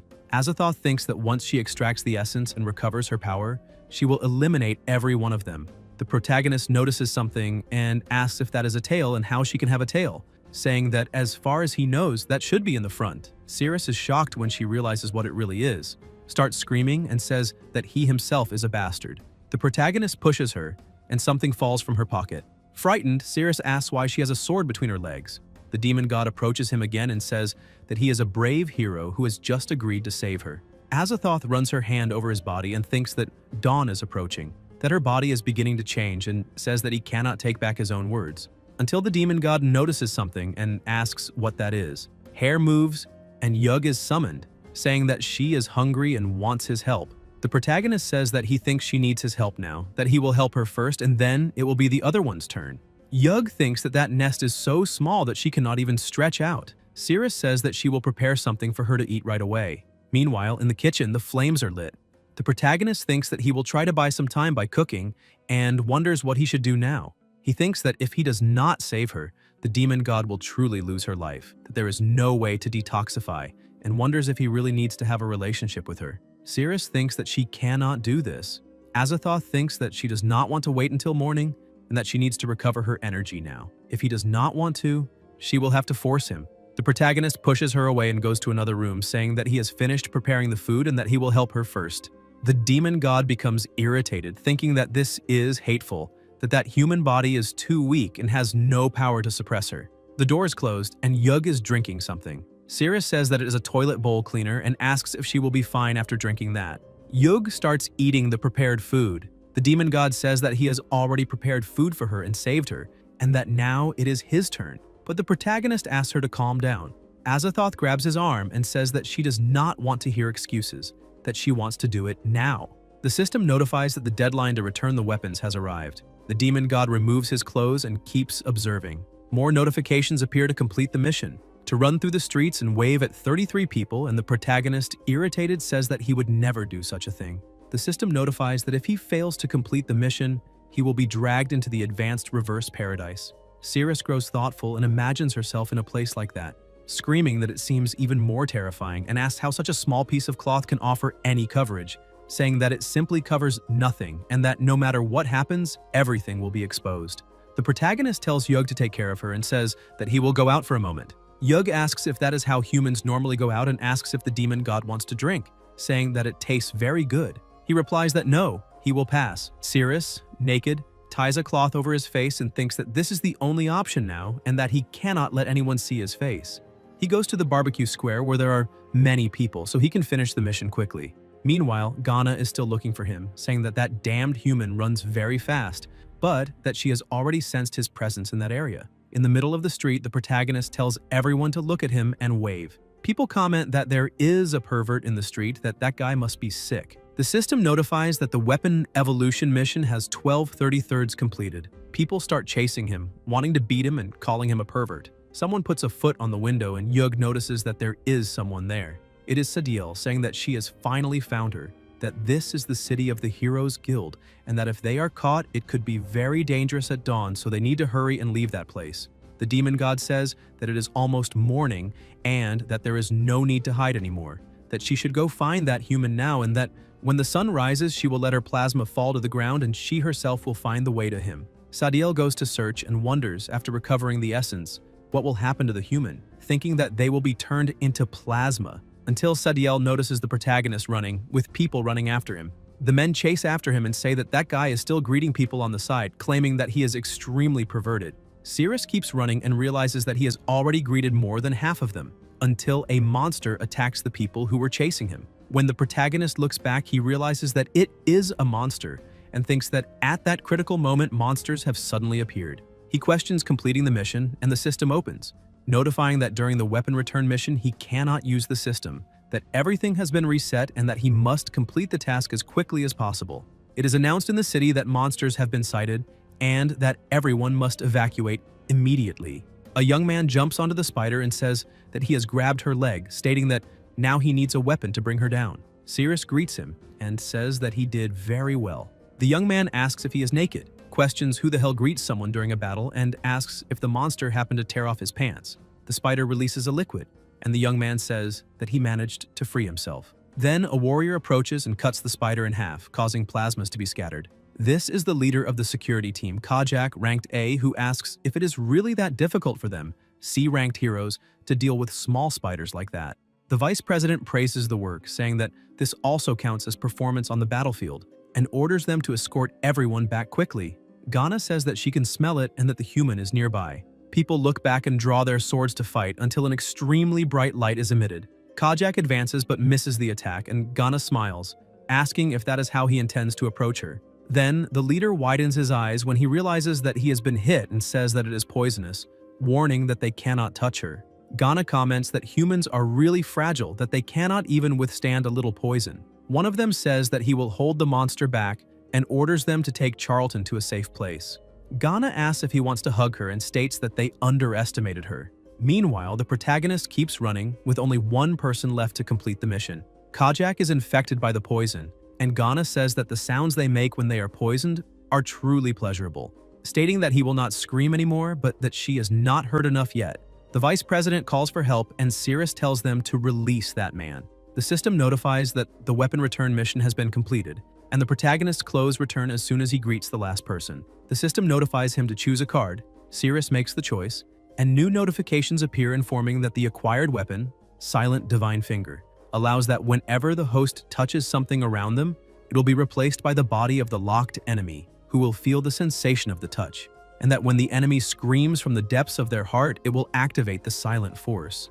Ghana realizes that it is that human and asks where he hid Azathoth, and the protagonist replies that he will not hand her over. Ghana says that then she will eliminate him and will search for her personally when dawn comes. The spider lady tries to attack him. Cirrus plants himself on the ground so as not to be pushed back, and Ghana wonders why she feels as if someone is touching her body. The spider lady starts screaming until she collapses to the ground, causing a violent impact. Ghana gets up and wonders if that human touched her chest at that moment, thinking that as soon as she screamed, an invisible force struck her, and that, although it was not fatal, it still hurts, concluding that this must be his ability. Ghana thinks that her body and mind belong only to Lady Azathoth, and that anyone else who touches her body beside Lord Azathoth must lose their life, stating that she would never do something like betraying the gift again. The system notifies that the value of the scream is directly proportional to the power of the silent force. The spider lady says to expel all toxins from the body, gather them in the hands, and lose life in pain and lamentation, for that is the price for touching her. Ghana tries to attack him anyway, but the protagonist manages to dodge until the spider lady approaches even closer with her poisoned hand, and, by a narrow margin, Cirrus manages to escape. When she is hit again, Ghana starts screaming and ends up falling to the ground. The protagonist thinks that the sensation is strange and believes that he has just touched her armpit. Ghana, lying on the ground, thinks that it hurts, that attack is several times stronger than the previous one, and wonders how she ended up screaming again, realizing that this time it was the armpit that was touched, causing an itch, even if only for an instant. This is something that only Lord Azathoth would be capable of doing, yet that human also managed it. The spider lady picks something up and says that she is sorry, questioning how he, a mere human, dares to have thoughts similar to hers and what is wrong with herself. Ghana starts hitting her own head and feels relieved, saying that she has regained her senses and can now forgive herself. The protagonist is surprised to see that she attacked herself and says that that monster seems to have some kind of mental problem. Ghana states that his attack movements are very strange, and that now she is going to get serious. The spider lady draws her weapon, and Cirrus wonders if the place where she hid the weapon is not even more peculiar, thinking that the first time it was the chest, the second time the armpit against the wall, and that if he calculates based on that distance ratio, this time it should be the back. Ghana starts chasing after him and asks if he wants to escape now, saying that it is already too late. The spider lady closes in and tries to strike him with her weapon, but the protagonist narrowly manages to dodge, saying that her agility is greater than his and that he will not let this go since he was caught off guard. Ghana says that she knows. The spider lady shoots her web, wrapping him up and pinning him against the wall. Ghana approaches and says that he can no longer escape, that there he will only lose his life. Cirrus still has one hand free and thinks that his guess was correct. That area is the inner thigh. The spider lady says that it is once again that strange ability of humans. Ghana places her hand over her nose and mouth, thinking that she needs to restrain herself this time, and the protagonist continues using the ability. They remain in complete silence for a moment until the spider lady opens her eyes, removes her hand from her face, and says that if she restrains herself, as long as she does not scream, she certainly will not be attacked. Then she looks ahead, can no longer see the human, and asks where he escaped to. Cirrus appears behind her, saying that he never said he would leave. The spider lady looks back, calls him stupid, and says that she has already figured out all of his attack movements, that that was his only chance to escape, and that now all that remains is to subdue him alone. She thinks that she will seal his mouth with a spider web so that he cannot scream, and that this way his attacks will become useless against her. The protagonist says that the place she felt just now was the inner thigh. Ghana thinks that he is a disgusting human for paying so much attention to that. Cirrus says that once she is locked, everything definitely lines up, according to the proportions of her body. The next battle will be one where one side completely dominates the other, launching a fierce attack against her body and finding the sensitive point that will make her lose control. The spider lady thinks that his attacks have already been predicted by herself, and that no matter which part of the body it is, she will not emit any scream. The protagonist takes an attack stance, and Ghana widens her eyes when she sees him advancing, thinking that she cannot scream. Cirrus keeps staring at her. The spider lady thinks that the sensation this time is completely different from the previous ones, that it seems to come from the depths of the heart, but that she will restrain herself. Even though it is a deep sensation, she can still endure it because she has not betrayed him. He is still in her heart. This level of pleasure still cannot compare to him. The protagonist moves his hand and tells her to enjoy it. The ability is activated and Ghana thinks that the sensation invades her mind. Someone hidden comments that that female monster is starting to move again, saying that this is unbelievable, asking what kind of trick that is, and stating that he just made the female monster let out those moans and that he really wants to learn that trick. The spider lady wonders how that human managed to do that because the sensation comes from the depths of the heart and is far too good, something she has never felt before. The image of Lord Azathoth begins to blur and she thinks that she needs to stop all of this, that she can no longer have such thoughts. She belongs to Lord Azathoth and needs to restrain herself. The protagonist says that she did not let out any scream and that it seems the emotion just now was not enough. Ghana thinks about infusing the toxins from her body into the weapon and decides that she will not fall for it again. Cirrus releases the ability once more, and the spider lady tries to restrain herself, thinking that that feeling is unbearably strong and that she cannot even take a step forward now. She needs to eliminate him quickly so that it disappears from her heart. Ghana throws her weapon, but the protagonist manages to dodge. The spider lady orders it to release, and then the weapon begins to expel poison. Cirrus notices it, and Ghana thinks that in such a tight space, he will not be able to escape. The poison spreads throughout the surrounding area.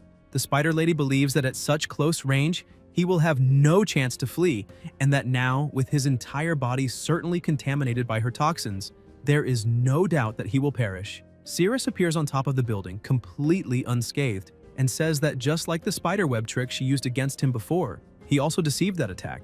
Ghana realizes that he is above and thinks that that human really jumped to the rooftop in that situation. The protagonist says that he will not fall for the same trick twice, and that now it is his turn. Cirrus leaps toward the ground, and the spider lady tries to restrain herself, thinking that that sensation is coming again. The protagonist gets closer and closer, and Ghana thinks that she needs to endure it, that it should end soon, and wonders why it still has not stopped. She thinks that everything happened in a flash before, and that she needs to interrupt it quickly but cannot avoid it. The spider lady screams loudly until an item breaks, a light is emitted, and an explosion occurs, leaving behind only a piercing spider. The system notifies that the enemy has been eliminated and that the weapon has returned to the system. The protagonist walks over and picks up the piercing spider. The system notifies an increase in favorability and the passive unlocked after defeating the boss, acquiring toxic fusion, capable of attaching potent poison to security weapons. Cirrus wonders if he could also attach the poison from inside his own body to weapons. Suddenly, the red-haired woman appears, saying that she caught him. Sometime earlier, Sadiel drips her plasma onto the ground, and Yug is startled when she realizes that she has vanished. Sadiel reappears at the place where her mistress is, and the demon god asks where the human is. Sadiel kneels and replies that she lost his trail. Azathoth says that that human system was originally her heart, and that if she does not recover it, she will once again become a powerless human during the night, asking if she truly lost his trail. A sound is emitted, and the demon god thinks that she knows that sensation. It is the power of the system. Azathoth moves rapidly while Sadiel remains standing still. The protagonist returns to his home and Yug continues drinking something until she notices the spider. In the present, the demon god in her strong form approaches. The protagonist looks back and Azathoth slams his head into the ground, saying that he promised to save her, but ran away halfway through, which makes her very angry. Cirrus says that he is indeed a man and also a monster, that he lied to himself about the curse and asks what she wants to do now. The demon god replies that they will continue fulfilling his promise and the protagonist says that he has no interest in men. Azathoth then asks what he thinks of that, changes clothes trying to seduce him, and questions whether, ending like this, he would be interested. Cirrus replies that he still cannot accept that and that no matter what she does, he is not interested because he does not like men. The protagonist is about to punch her, but Azathoth easily blocks it and squeezes his hand, saying that she thought they could have fun together, but that he rejected her in the end, which is truly sad, and that now she will have to resort to harsh measures. Cirrus widens his eyes, immediately stands up, asks if she is serious, and tells her not to lick him. The demon god says that he is very sweet. Azathoth knocks him down with a long-range attack and states that no matter what he does, he will not be able to escape. The demon god flies toward him and says that she has reached the system's limit a long time ago, that if he wants to flee, he can run as much as he wants, because in the end, everything will have the same result, and asks how about trying to use the system to restrain her and increase his speed. The protagonist says that he does not want to use the system to target men, because that is his limit as a human being. Azathoth starts grabbing him and says that she will make him experience a different kind of pleasure, asking if he is not the one who needs the antidote and has always wanted to obtain it, stating that if he behaves, she will cure him. Cirrus replies that if doing that with him is the only way to obtain the demon god's plasma, then he would rather let his body melt and decompose, because he will never do that with a man. Azathoth insists and asks if he dares to resist her, saying that he really is not obedient and needs to be disciplined, that she will shove that into his body and he will end up begging. The protagonist tries to flee, but the demon god keeps dragging him at any cost until he disappears. The system notifies that it refused the return, that all attacks against Cirrus are useless, and asks whether the host would sacrifice 50% of his life for a chance to eliminate Azathoth. The protagonist asks whether, in the current situation, there is still any need to ask and answers that of course he chooses yes. The system notifies that when the host locks onto the target Azathoth, the Spear of Oblivion will be activated, and afterward, the demon god will be completely absorbed by the host, allowing the detoxification of the poison. Life enters a countdown of 50 days. The demon god wonders whether the system has really reached the point of refusing to return to her body and thinks that this is unbelievable. Cirrus thinks that within 10 meters, as long as he can see her, he can lock onto her and orders the lock. A red light is emitted, causing enormous pressure. The protagonist wonders if it was really him who did that and thinks it is extremely intense, barely able to keep his eyes open. Azathoth cuts her own hand, and Sadiel in the forest asks why the palm of her hand is suddenly releasing plasma. The plasma falls to the ground and the demon god is summoned there, saying it was a close call and that she almost lost her life. On the other side, Azathoth's location appears marked in red. The protagonist wonders if the system blocked the location and thinks that that individual is truly incredible, since he crossed an absurd distance in a single instant. In the forest, Sadiel comments that she is sweating heavily and asks if she is injured. The demon god replies that there is no one there capable of hurting her, says that she drank her plasma and that now their bodies are resonating with each other, explaining that if she were injured, the damage would be transferred to Sadiel first.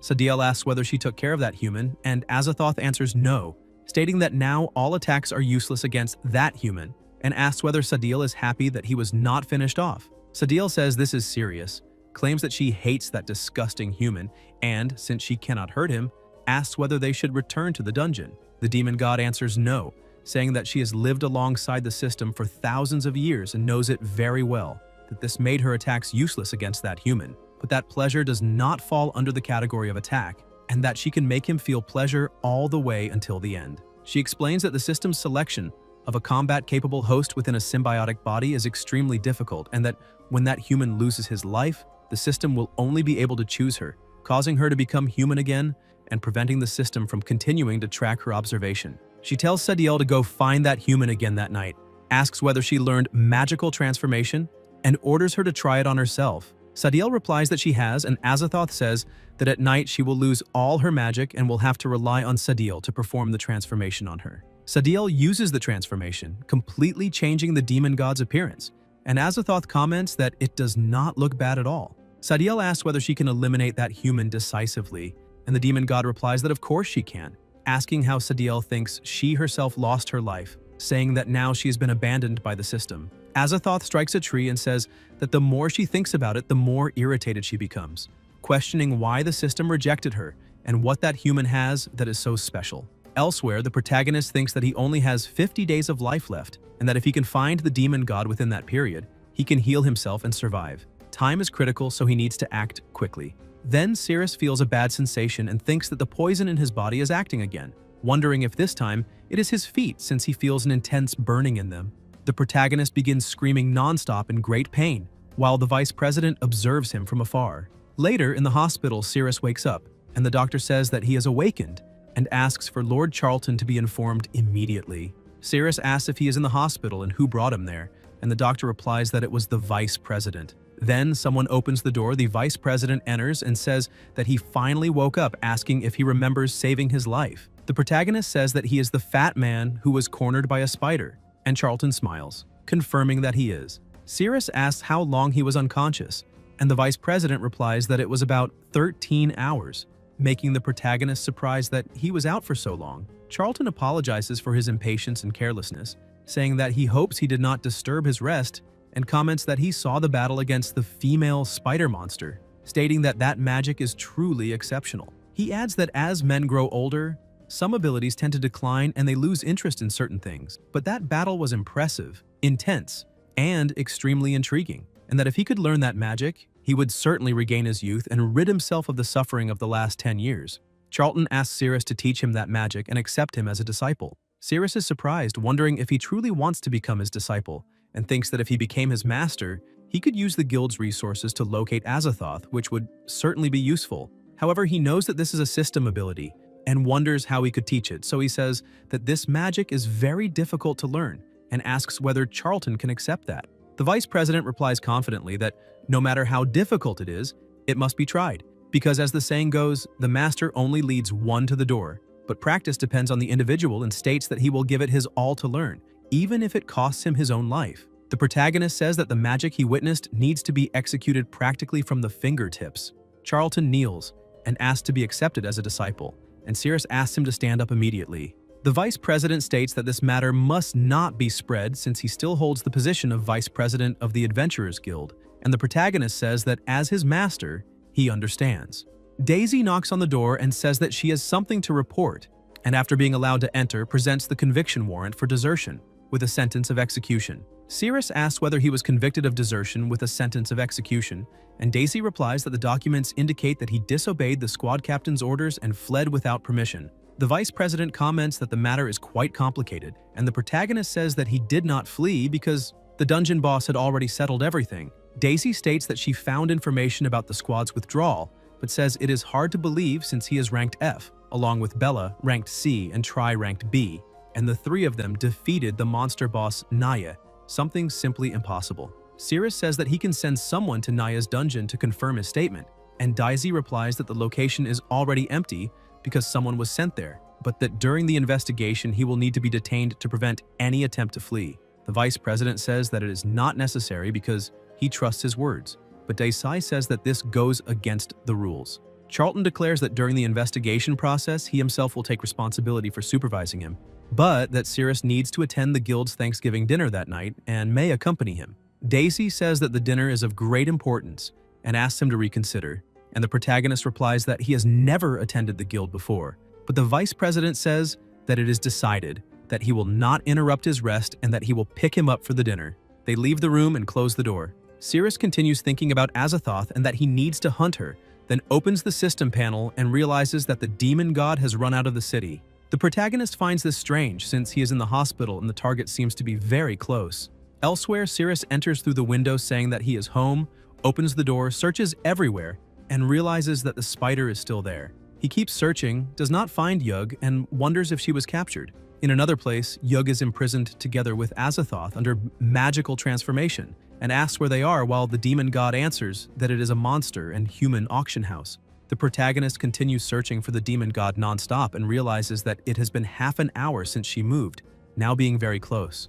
Cirrus reaches the mountains and realizes that the location disappears, and that at night it will be impossible to track her. Then someone approaches trying to attack him, but the protagonist dodges and the wall is struck. Cirrus retreats and the guard says that this is the territory of the Stellar Cavalry, stating that whether monsters or heroes, intruders will be treated without mercy. The protagonist wonders about the Stellar Cavalry and thinks that they are bandits who thrive on kidnappings. More guards appear above and comment that another brave hero is coming to be destroyed, saying that female monsters and women in prison are probably bait released to lure them out of position, and that there may be other heroes lurking, ready to be captured and interrogated. The protagonist thinks that the mentioned female monster must be Yug, and also wants to ask whether they have seen any perverted monsters around. The system notifies that the weapon return mission will begin in 2 minutes, and Cirrus thinks that once this mission starts, his stats will return to their initial state, rank F, with only 2 minutes left, so he needs to act quickly. Inside, Yug cannot break the chain on her arm and says that there is a restraining magic, that without feeding on a man, her body has become very weak. She wonders if she will be able to endure it since she ended up returning to the place where the master lives. Azathoth asks whether she is not a monster and whether she should not want to return to the dungeon, and Yug replies that she does not have that kind of mentality, that like lizards she naturally trusts the essence of males, and that she instinctively chose a stronger guy because human lairs are much better than monster caves. Until an explosion happens when a guard is thrown against the wall, cracking it. The protagonist manages to defeat the guards in 2 minutes and says that if they had handed over the keys earlier, they would not have been beaten. The system notifies that the weapon return time has been activated, requiring giving 10 slaps on someone's butt until they make a sound, with a 60-minute countdown. Cirrus grabs one of the unconscious guards and tells him to wake up, asking if he can make any sound, but realizes that he is completely unconscious and thinks that he should not have hit him so hard. Azathoth tells him to save her. The protagonist thinks that they are in the outskirts, that monsters could appear at any moment, and that it is very dangerous to be without the power of the system. So he decides to complete the mission first. Cirrus uses the key to free Yug and slaps her. Yug asks what he is doing, and the system notifies that the mission is at 1 bar out of 10. The protagonist says that to ensure a safe departure from there, he needs to beat her butt, and that she needs to endure it. Azathoth thinks that he is definitely not a good guy and that when dealing with this type of man, all one needs to do is flirt a little, because he falls easily, unable to believe that he invented such an absurd excuse just to take advantage of her. Even so, Azathoth tells him to help free her, and that as long as he saves her, she does not mind taking a beating, even being willing to offer herself. Cirrus opens the chain and Azathoth immediately hugs him, calling him a brave hero. She says that they were going to sell her to goblins and that now, if he rescues her, she will be his. The protagonist opens his palm and starts striking until there is complete silence. Cirrus asks if she's not making any sound, and Azathoth tells him to do it again. The system notifies that without producing a sound, the presenter will be frozen for 5 minutes. The protagonist falls to the ground. Yug approaches him and says that she is feeling very uncomfortable now, that she needs the essence and plasma from his body. Otherwise, she will truly collapse and lose her life, asking why he is not saying anything, and stating that she will assume he agrees and will begin. Yug starts drinking his plasma. Azathoth calls her a perverted lizard and says that she dared to move while she was not looking, ordering her to let him go. Yug wraps her tail around Azathoth and says that this is her master, not hers, and that besides, she arrived first. Azathoth thinks that if it were daytime now, she would have already slapped her, but that the important thing is to recover the system with no need to argue. Then they will do it, the three of them. The protagonist opens his eyes and wonders if that woman is being held against her will, and why she would do this kind of thing. Sadiel, hidden and observing, wonders if she really wants to do this and thinks that the sensations of her body are shared with her. While Sadiel keeps watching, she feels something and starts screaming. At the same time, Azathoth moves the protagonist's hand, and Sadiel thinks that his entire body is beginning to go numb, with chills running all over her. A noise is emitted, the demon god smiles, and Cirrus thinks not to touch there. Sadiel wonders whether his hand seems to be holding something. Azathoth notices something and thinks that the squeezing sensation feels familiar, seeming to belong to the demon god. Azathoth watches him and wonders why his gaze toward her has changed, until the demon god realizes that it is the technique, that he used the same one without realizing it, exposing himself in the process. A very loud noise is emitted. Yug gets scared and changes her form, saying to protect her. Great impacts occur at the location, and the protagonist thinks that Azathoth actually transformed into a woman to get close, and that he himself encountered her, being unable to use the system or any skills now, with no way to pursue her. The system notifies that the frozen time has ended. Cirrus says that he ran very fast, that he will first finish the mission, and once it is completed, he will be able to access the system, and then he will go after Azathoth, thinking that he will have to be careful with any person of the opposite sex who approaches him. At the gate of Area Z, the warriors tell the captain that he is there, and the protagonist wonders about the vice president, the secretary, and Cyrus. The captain says that he matches the confirmed description and is being arrogant, presents the arrest warrant, and tells him to come with them. Someone approaches and asks them to wait a moment. Daisy says that she is the vice president's secretary, that they investigated the Naya dungeon and it is empty, which contradicts the accusation, and that the process to revoke the warrant has already begun. She also says that they cannot arrest him because he is scheduled to participate in the Guild Association Appreciation Banquet later. Cyrus accuses her and says that it is obvious she is lying because only captains of rank A or higher are allowed at the appreciation banquet, and that if she keeps causing trouble, he will also throw her into the interrogation room. The protagonist says to bring the vice president to authorize it and present the revocation to rescue him, stating that he will certainly help, and asks whether she can do that in 20 minutes. Daisy asks for 10 minutes. Cyrus says that he will make him apologize to her later. In the interrogation room, Cyrus asks how his right hand was injured and whether he still remembers, saying that he fought bravely with his team in the battle against the monster Naya, and that he escaped unscathed by attacking from behind, giving Naya an opportunity that led to the elimination of his team members. He says that he himself sacrificed his right hand to save the lives of the remaining team members. The captain slams the table and asks whether a coward like him deserves to live or to lose his life. The protagonist replies that a coward who runs away when facing the enemy does indeed deserve to lose his life like an animal. Cyrus stares at him with plasma in his eyes and orders them to bring the hammer. Cyrus thinks that 10 minutes have already passed and that the secretary should arrive soon. He still cannot access the system and can only endure for now. Yug, hidden in his pocket, says that he cannot hurt him, that she absorbed some blood essence and restored part of her magical power, which is more than enough to withstand human torture, and that after they get home, he will have to pay double. The captain slams the hammer onto the table and tells him to choose one of his fingers to start with, or perhaps he will choose for him. Someone opens the door and says that this is not good, that the secretary and the vice have arrived with the revocation notice, and that the warrant and the investigation were based on false information, with everything being revoked. The warriors realize that that woman is indeed the vice president's secretary and wonder whether they even know her, and how a rank F hero could have contact with someone of the vice president's level, then ask whether they should release him. Cyrus replies that using torture after receiving a revocation notice is illegal, but that they are not to release him, instead to bring that notice back in half an hour because he has not officially received the revocation yet and did not know about it. The protagonist stares at him in fury, and the captain says that he must pay the price today. Outside, the warrior says that the captain has not come out yet and that she does not have permission to enter, because that is the interrogation room, and that she does not have the authority to enter and leave whenever she wants. Daisy tells him to get out of the way, stating that she will personally show the revocation notice. Cyrus slams the hammer down on his hand and Cyrus smiles. When the hammer is removed, the captain wonders what happened. Because no bone was broken, there is no plasma, and not even a scratch on the skin. Meanwhile, outside, the warrior insists that she has no authority to enter, until someone approaches and asks whether he then has the authority to block the entrance. They look to the side and the door is opened by the vice president.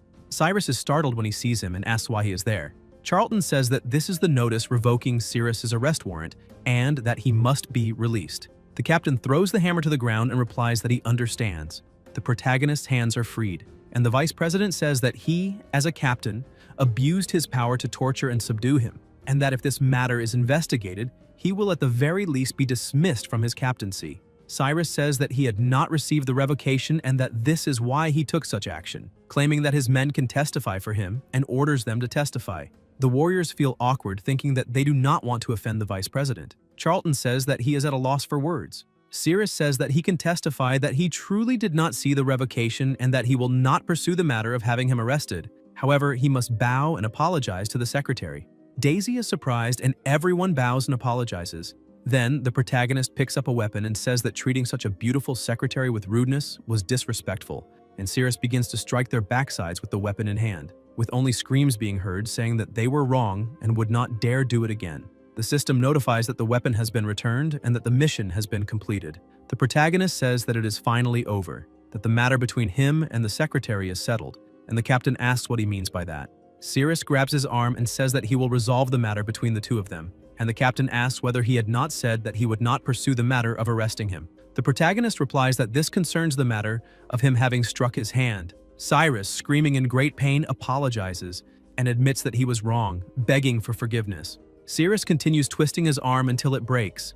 The captain falls to the ground, beginning to scream desperately, and the protagonist walks away saying that he now forgives him. Charlton says that his secretary will take him to the banquet and that he needs to meet the envoy of the Holy See first, and after that he will meet him. Cyrus is surprised to hear that name. They establish the church with the mission of eliminating all evil thoughts from the world, possessing incomparable purification magic capable of eliminating any toxin from the body. And if they want to eliminate evil thoughts, they must first fully understand them. In the appreciation banquet hall, the Saintess of the Holy See approaches together with the vice president. The people nearby ask whether it is not somewhat inappropriate for a saint to dress that way. The saint stops walking, turns to them, and says that the doctrine is to eliminate all evil thoughts from the world, and that this is why the people of the Holy See dress this way, so that they are not observed with their filthy eyes.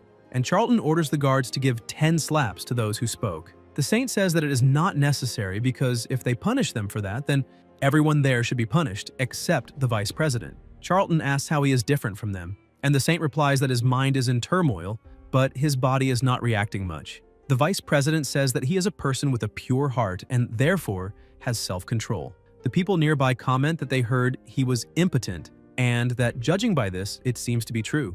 Later, still in the same place, a voice announces that this is the venue of the appreciation banquet. Outside, Daisy tells them to enter, and the protagonist agrees, asking whether the purification of sacred magic is powerful. The secretary replies that certainly it is, as it is their unique magic. From lost limbs to severe illnesses and poisonings, they can cure everything.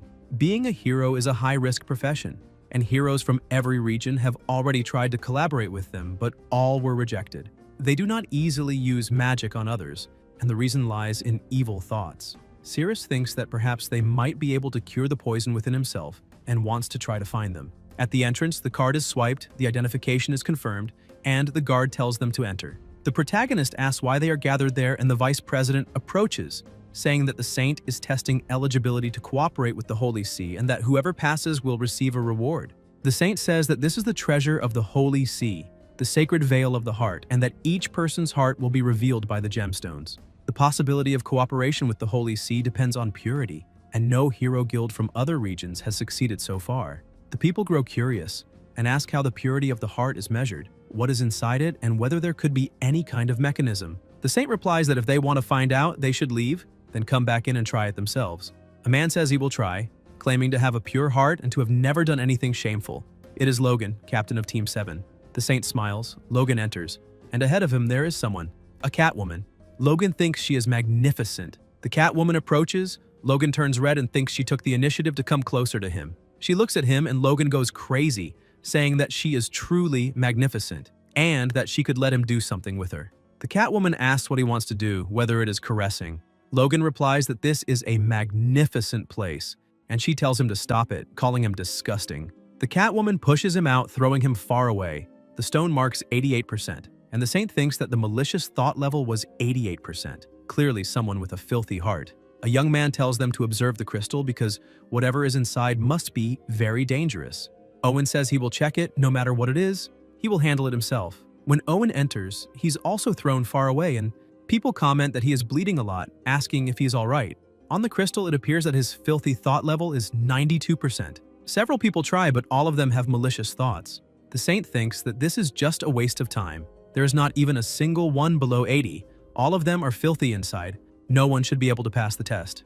Until someone approaches, it is the protagonist, saying that it is his turn to try. The saint thinks that he is the last one. When Cirrus enters, he comes face to face with the Catwoman, who asks whether he wants to. Cirrus grabs her face, throws her to the ground, and says that it is another woman proactively approaching him, thinking that he needs to be more cautious because it is very likely to be Azathoth again. The Catwoman comments that it is the first time a man has proactively rejected her. Then the saint notices something, looks at the stone above, and sees 0%, saying that this is the first time she has ever seen this, someone truly calm like still water. The protagonist thinks that before confirming her identity, it is better to be cautious, and the system starts, asking whether he wishes to lock onto the enemy, notifying the use of Azathoth's Spear of Forgetting. Cirrus thinks that he has only one chance. If he makes a mistake and faces the demon god again, he will truly be doomed. The Catwoman thinks that it is the first time she has been rejected by a man, and he even stepped away. He observes her intently, yet there are no traces of malicious thoughts. He even seems a little hostile toward her. The protagonist thinks that he must stay alert to her movements. The Catwoman finds this even more irritating than those who covet her body, because it is a rejection of her charm, and decides to find a way to make his heart race. Cirrus thinks that he needs to find a chance to check whether she has any masculine traits. The Catwoman asks him not to stare at her with so much hostility, saying that a warm and gentle hug could help them connect, and approaches to hug him, but the protagonist dodges. She wonders if she was avoided and rejected again, steps back and tells him not to be shy, thinking that once he feels the softness, his heart will surely be touched. Cirrus thinks that the angle is perfect and that he can see something beneath her. The protagonist moves quickly downward, observing carefully, thinking that he only needs to move his eyes a little. The Catwoman thinks that even while he is dodging, he is still staring fixedly at her breasts. Cirrus moves, dodging once more, and the Catwoman wonders why. The protagonist says that he simply cannot look away from it, because it is truly magnificent, and the Catwoman asks why. He was clearly looking at her breasts, just like everyone else, and his body also reacted, yet in his heart there is not a single trace of malicious thoughts. And she asks the reason. The Catwoman cannot understand, and Cirrus replies that he is an upright person and has no obscene thoughts about her body. Born into this world, it is breasts that provide milk and nutrients, allowing one to grow strong and survive. And so he looks at her breasts with a heart full of gratitude. The Catwoman is left speechless and thinks that, originally, he is simply that kind of person. An intense light surrounds the protagonist. The Catwoman says that he has passed the test and can leave. Cirrus wonders whether she is really letting him go, and thinks that it seems she truly is not Azathoth. The protagonist walks away, leaving the place, while the Catwoman lies down on the ground and says that her training might not have been sufficient. The people look and notice that the crystal is at 0%, which is absurd, because there is no way a man would have no malicious thoughts in front of that Catwoman.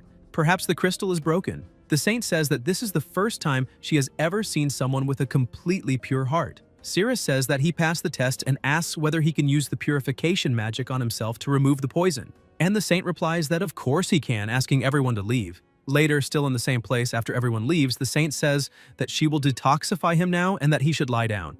The protagonist asks whether he needs to do anything else, and the Saint tells him not to move. The purification magic was granted by the Holy See, and each person has a different part of the body that performs the magic. The Saint removes her shoes and says that her purification magic is in her feet, using steps to carry it out. She says that while she is using the purification magic, he must not harbor malicious thoughts.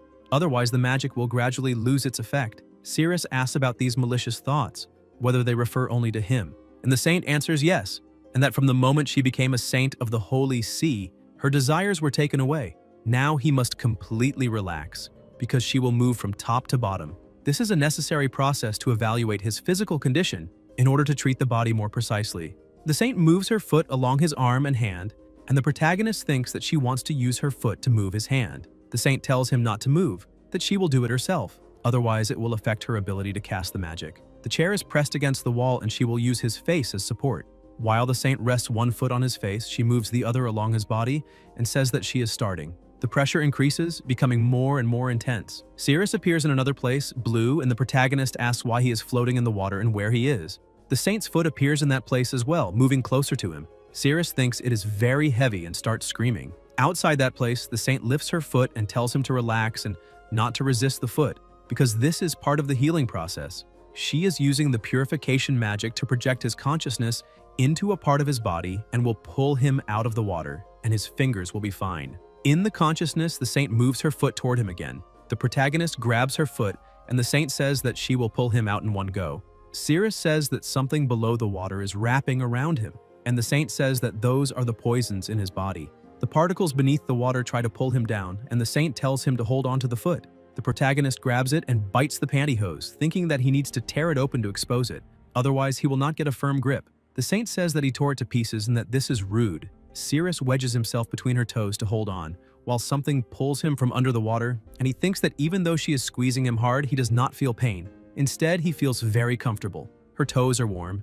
In the consciousness, the protagonist manages to free himself from the particles, and outside the consciousness, the finger that was between her toes also slips free. Cirrus realizes that it is working, and the Saint says that she feels there is another trace and that he needs to take off his shoe. Then the protagonist removes the shoe, and the Saint moves her foot close to his foot and says that his limbs have been restored. Cirrus thinks that the purification magic is incredible, and the Saint says that now she needs to change direction. She has found the location of the poison in his body and they need to work together to detoxify it. He must not move. Then the Saint moves her foot, and the protagonist wonders if it is there. The Saint says that she will push it downward. He needs to pull the poison to the surface, and it will disappear. and the body will be detoxified. Cirrus says that he cannot breathe under the water. The saint tells him not to panic, that being enveloped like this, he will be fine, and that she will help him expel all the poison, continuously strengthening his power. The protagonist realizes that he is getting bigger and asks whether this is the poison in his body.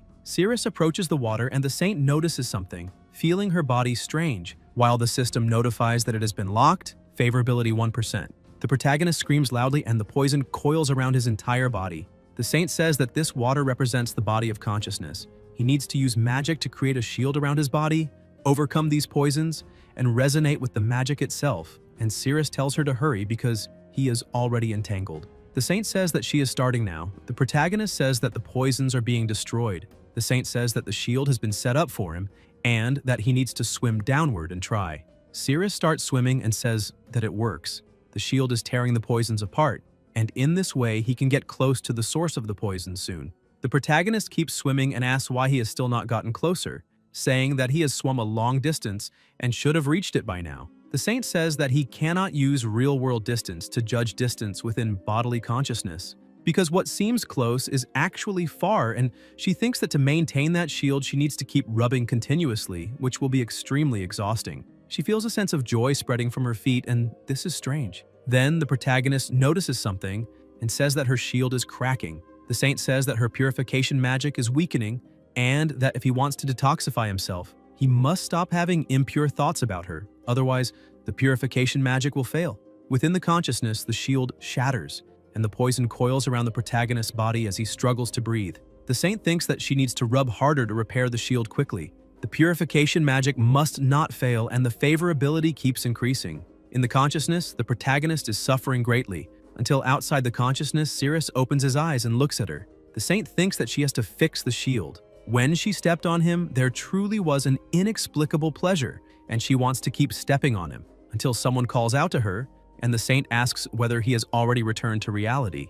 The protagonist answers yes, and the saint says that the treatment failed. She wonders about what just happened to herself, and thinks that her heart is beating very fast now, and this sensation feels very familiar, resembling impure thoughts. Thoughts that cause the purification magic to fail. She must never let anyone know about this, because it concerns the dignity of the Holy See. She says that his treatment is over. Cirrus asks whether she also cannot remove the poison from his body, and the saint replies that of course she can. There is no poison she herself cannot cure.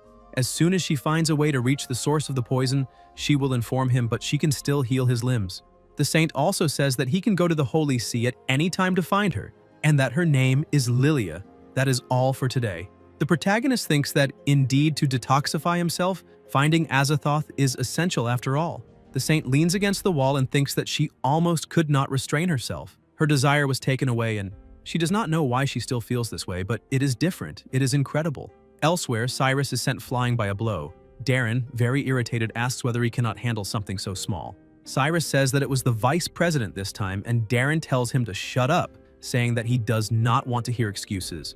Darren throws a card onto the ground and says that this is the map of the Shia Class A dungeon, and that he is leading the team. Cyrus says that the boss, Shia, is Class SS, and that he himself is only Class A, and that he would not be sent for the finalization. Darren says that the Shia dungeon has already been almost conquered by heroes from Area K, and that according to information from the heroes who returned, the boss Shia was severely damaged, and that even rank F heroes can defeat it now. He intercepted and blocked this information in advance.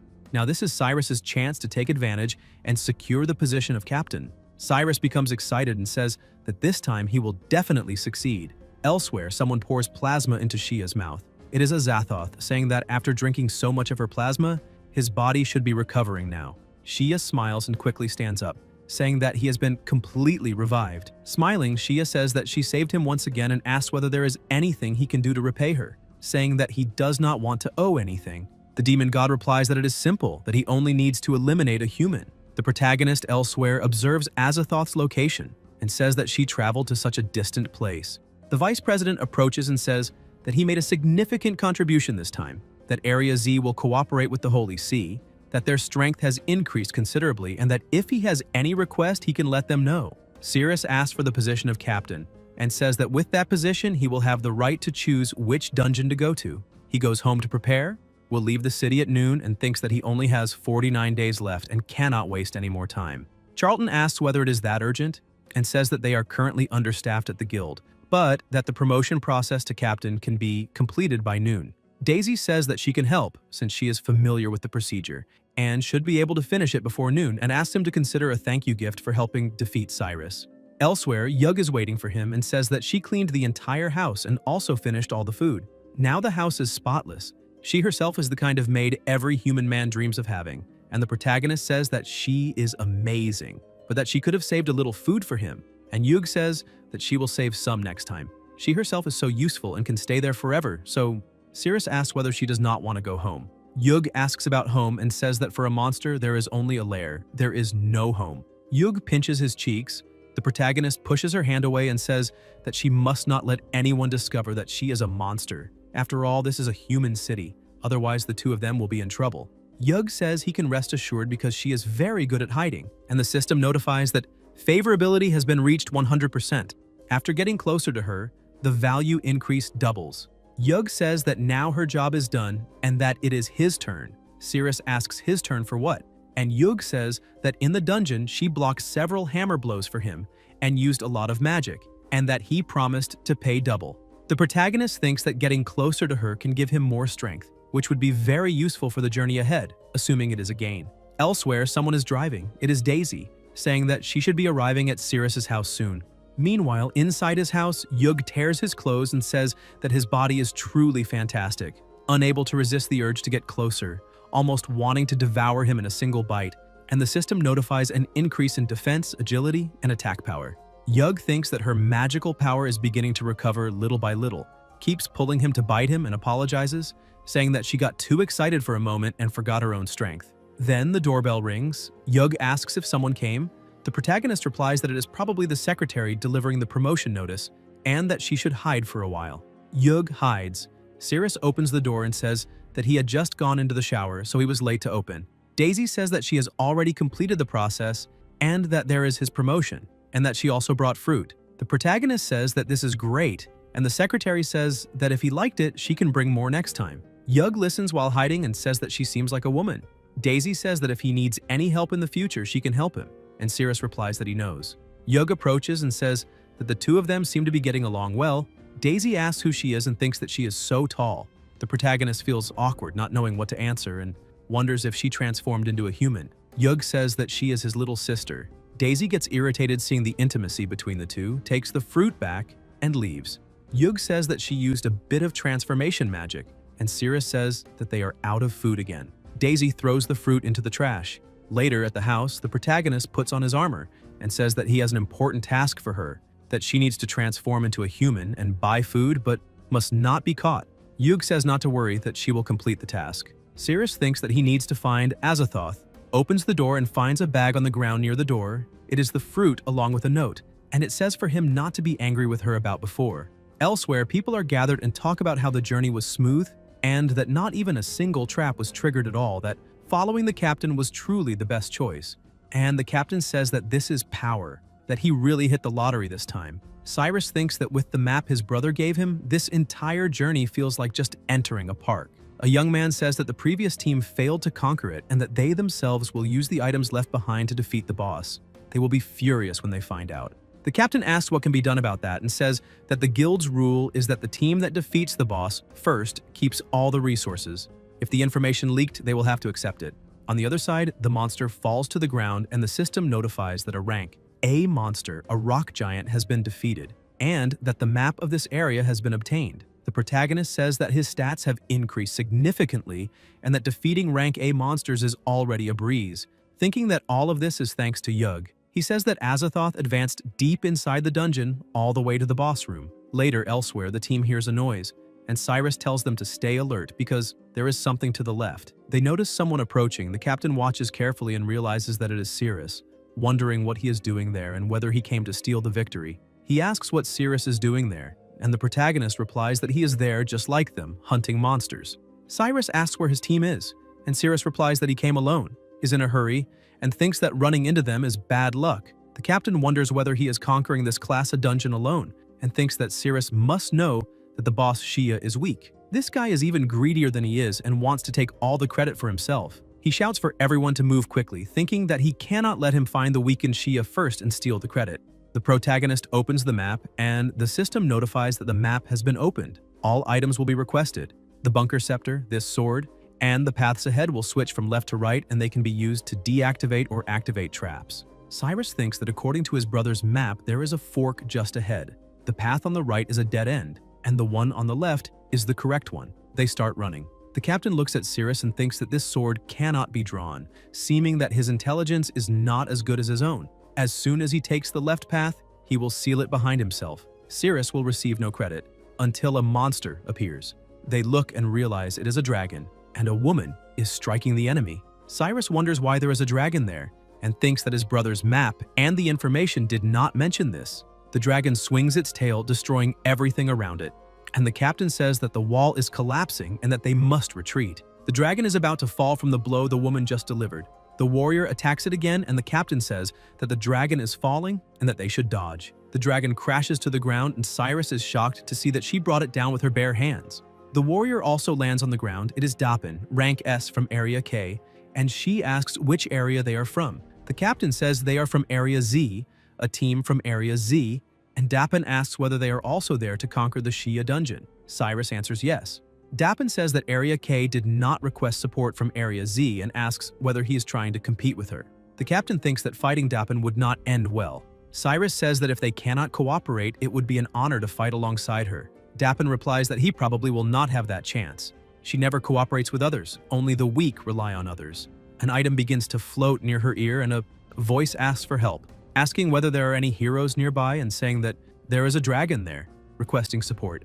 Dapen says that if he is afraid, he should go home and not cause trouble, and that they are not qualified to be her rivals. When she returns, she does not want to see any of them, and they should take this as a warning. A noise is heard. Dapen begins to fly and thinks that, judging by the sound, it should not be very far from there. The protagonist is impressed that she can fly. The captain thinks this is the perfect opportunity. Before that woman comes back, he himself will find the boss Shia and finish this, because with this map, he will definitely succeed. Cyrus says that they are in such a hurry. There should be a mechanism there. The captain, together with his team, goes in, and Cyrus says that he sealed that place, that all the credit will be theirs. The system notifies that magical power is being depleted rapidly. The protagonist draws the sword, and people notice the area trembling. The system notifies that the bunker scepter has been obtained, and Cyrus says they will follow the correct path. The captain says that the people from Area K already eliminated all the monsters on the way to the boss room and that they should reach it soon. As for the monsters on the other road, that is uncertain. Cyrus came alone and is definitely finished this time. He thinks Cyrus wants to compete with them and says that they have already wasted enough time and should move quickly because they are already one step ahead. A warrior tells the captain to look ahead. When they look, they see several wolves, and Cyrus asks what is going on, saying that there should not be any monsters on that road. The wolves charge toward them, and the captain orders everyone to prepare for battle. In Shia's boss room, Azathoth is sitting and says that she is exhausted, that she has never seen a monster drink so much plasma, and warns Shia not to disappoint her. Shia says that he feels his body different from before, with a constant flow of power emerging from him. Sadiel asks whether he can really eliminate that human, and the demon god replies that in terms of pure strength he definitely can, but Sadiel says that that human seems to grow stronger during battle. Azathoth says that not this time because all the monsters in that dungeon are male. On the other side, the protagonist realizes that there is a pack ahead and says that after exhausting so much magical power, he will try to use the sword he just drew. The system notifies that using that sword to cut the indicated points can activate mechanisms. On the ground, an arrow storm is triggered until something emerges from the soil and numerous arrows strike the wolves. They try to advance but are cut down by the arrows. Cyrus thinks that their hides are quite tough, but even so they keep coming at him. The protagonist swings the sword, cutting a wolf in half. Another tries to charge, but Cyrus raises the sword and strikes it head-on. Meanwhile, on the other side, Cyrus and the team run in panic, saying that those wolves are definitely stronger than rank B ones.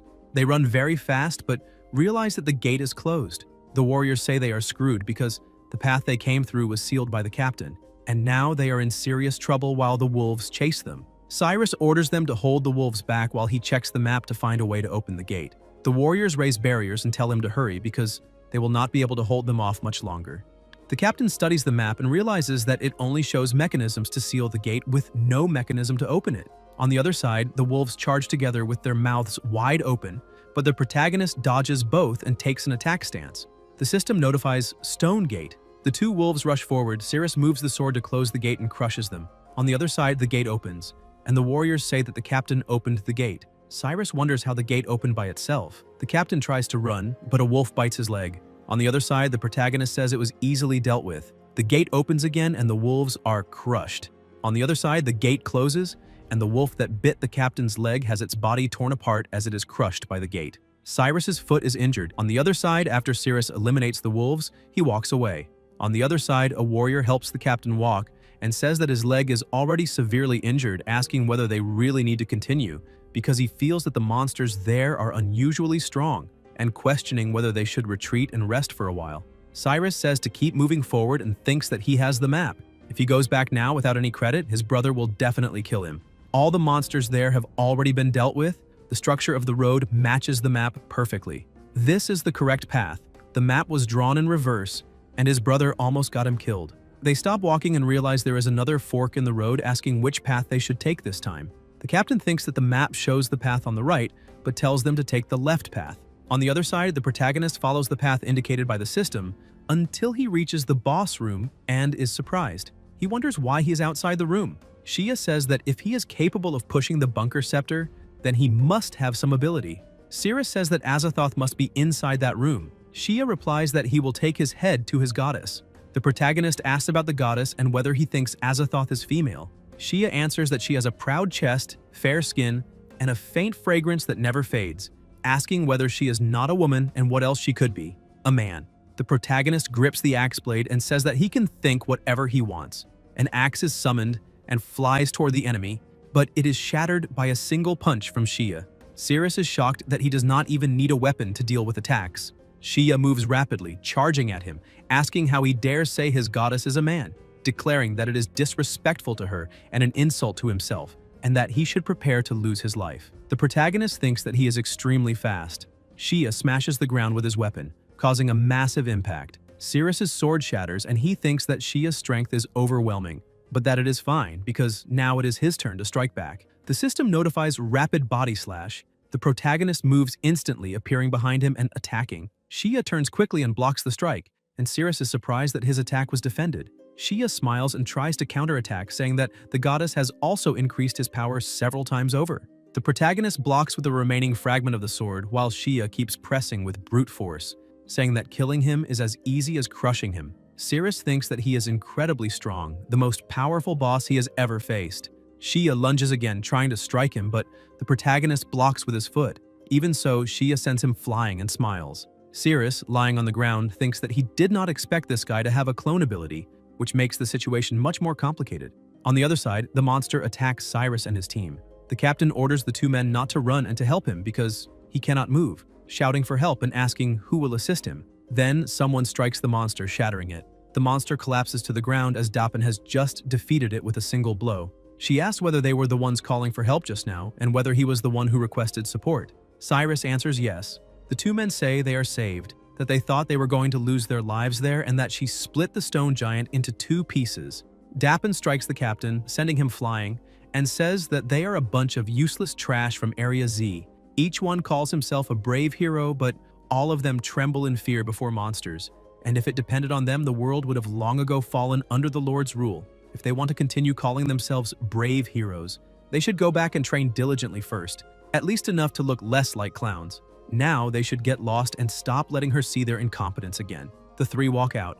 Dapen observes to the side and says that according to the information, room 3055 should be at the southernmost point at point 37, and she takes the shortcut. She moves quickly, destroying everything in front of her, especially the walls. Meanwhile, the protagonist continues fighting the boss, but he is extremely exhausted, thinking that the monster's power seems greater than his own. Shia says that the goddess has already agreed with him, and that as long as he eliminates Cirrus, she will marry him, and that for the sake of his beautiful love, the protagonist must lose his life. Cirrus wonders whether there are no female monsters there, until the wall is broken and Dapen approaches, asking why there is another person from Area Z there. She says that it looks like he is already severely injured and has been defeated by the monster, stating that she herself will take care of that boss, that he does not need to throw his life away and should leave. The protagonist says that this boss is stronger than he expected and asks her to help him defeat it. Dappen asks about helping him. Cirrus says to lock onto the target.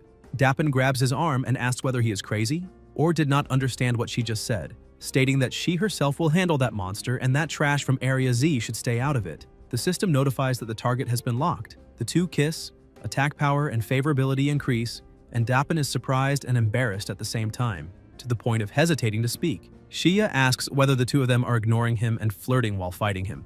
Dappen tries to attack, thinking that she has never kissed anyone before, but the protagonist manages to dodge. The monster asks whether he is looking down on him. Shia tries to strike him, but Cirrus dodges and counterattacks, making a cut on his neck. The monster says that his strength seems to have increased a little.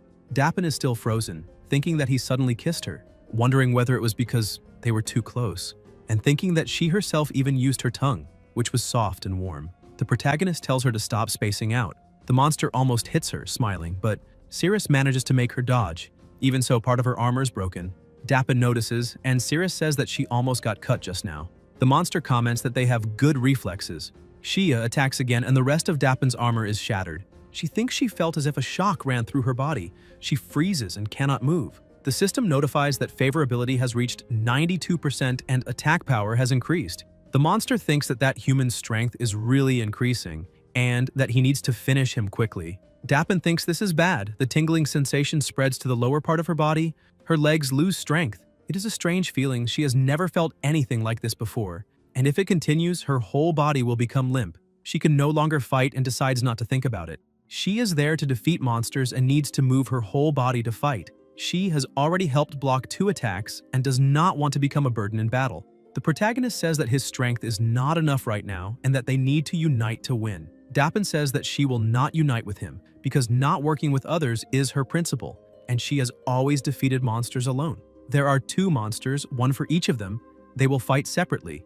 That way she keeps her promise and they can defeat them faster, asking whether he accepts this. Cirrus approaches, places his hand on her waist and says that with her there, he is sure they can win. Dappen thinks that his hand is warm and the tingling sensation returns. To the side, someone starts vomiting. It is Azathoth who thinks that that heartless body is close to its limit. Sadiel asks whether he is coughing up plasma, and the demon god asks whether Shia still has not dealt with that human. Dappen thinks that in the past, she would have simply punched the protagonist and told him to leave, but now she proposes this way of fighting. She does not know whether it is to defeat the monster faster or because the strong desire to get close to him keeps growing inside her. Inside, Azathoth says that she does not have much time to wait for Shia to deal with that human. That is her plasma spirit. She must seize it and let Shia consume it, and then she will be able to take control of his body and abilities. As soon as she obtains physical duplication, she will be able to deceive the system's mark, but with Shia's body, she will only be able to withstand her power for a few dozen seconds. During that short time, she will claim the heart and the strength with no choice but to take this risk now. Sadiel takes the spirit and asks whether that human will lose his life there. The demon god is enveloped by a dark aura and says that she seems quite concerned about that human. Sadiel replies that no, she only feels disgust toward humans. Meanwhile, outside, blows are exchanged. The protagonist thinks about his ribs and believes that some have just fractured, because not even the recent increase in strength was enough. Dappen pulls him and blocks the monster's strike, but for a moment the two of them are thrown far away. Cirrus is hit in the face, and Dappen thinks that that sensation is returning once again. The monster says that this is a good opportunity. Dappen realizes that her battle companion is bleeding, and that she accidentally crushed him.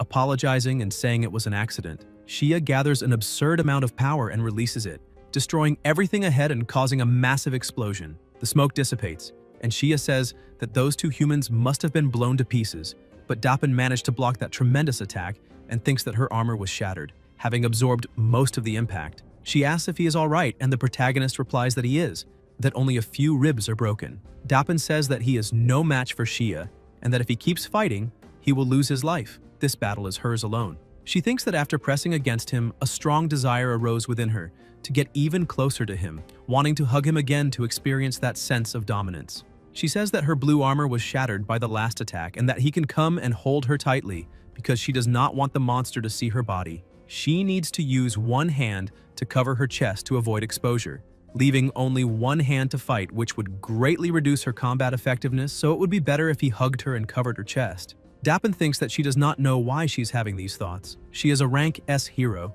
Her body and mind have gone through countless trainings. She should not have difficulty controlling her body and her desires.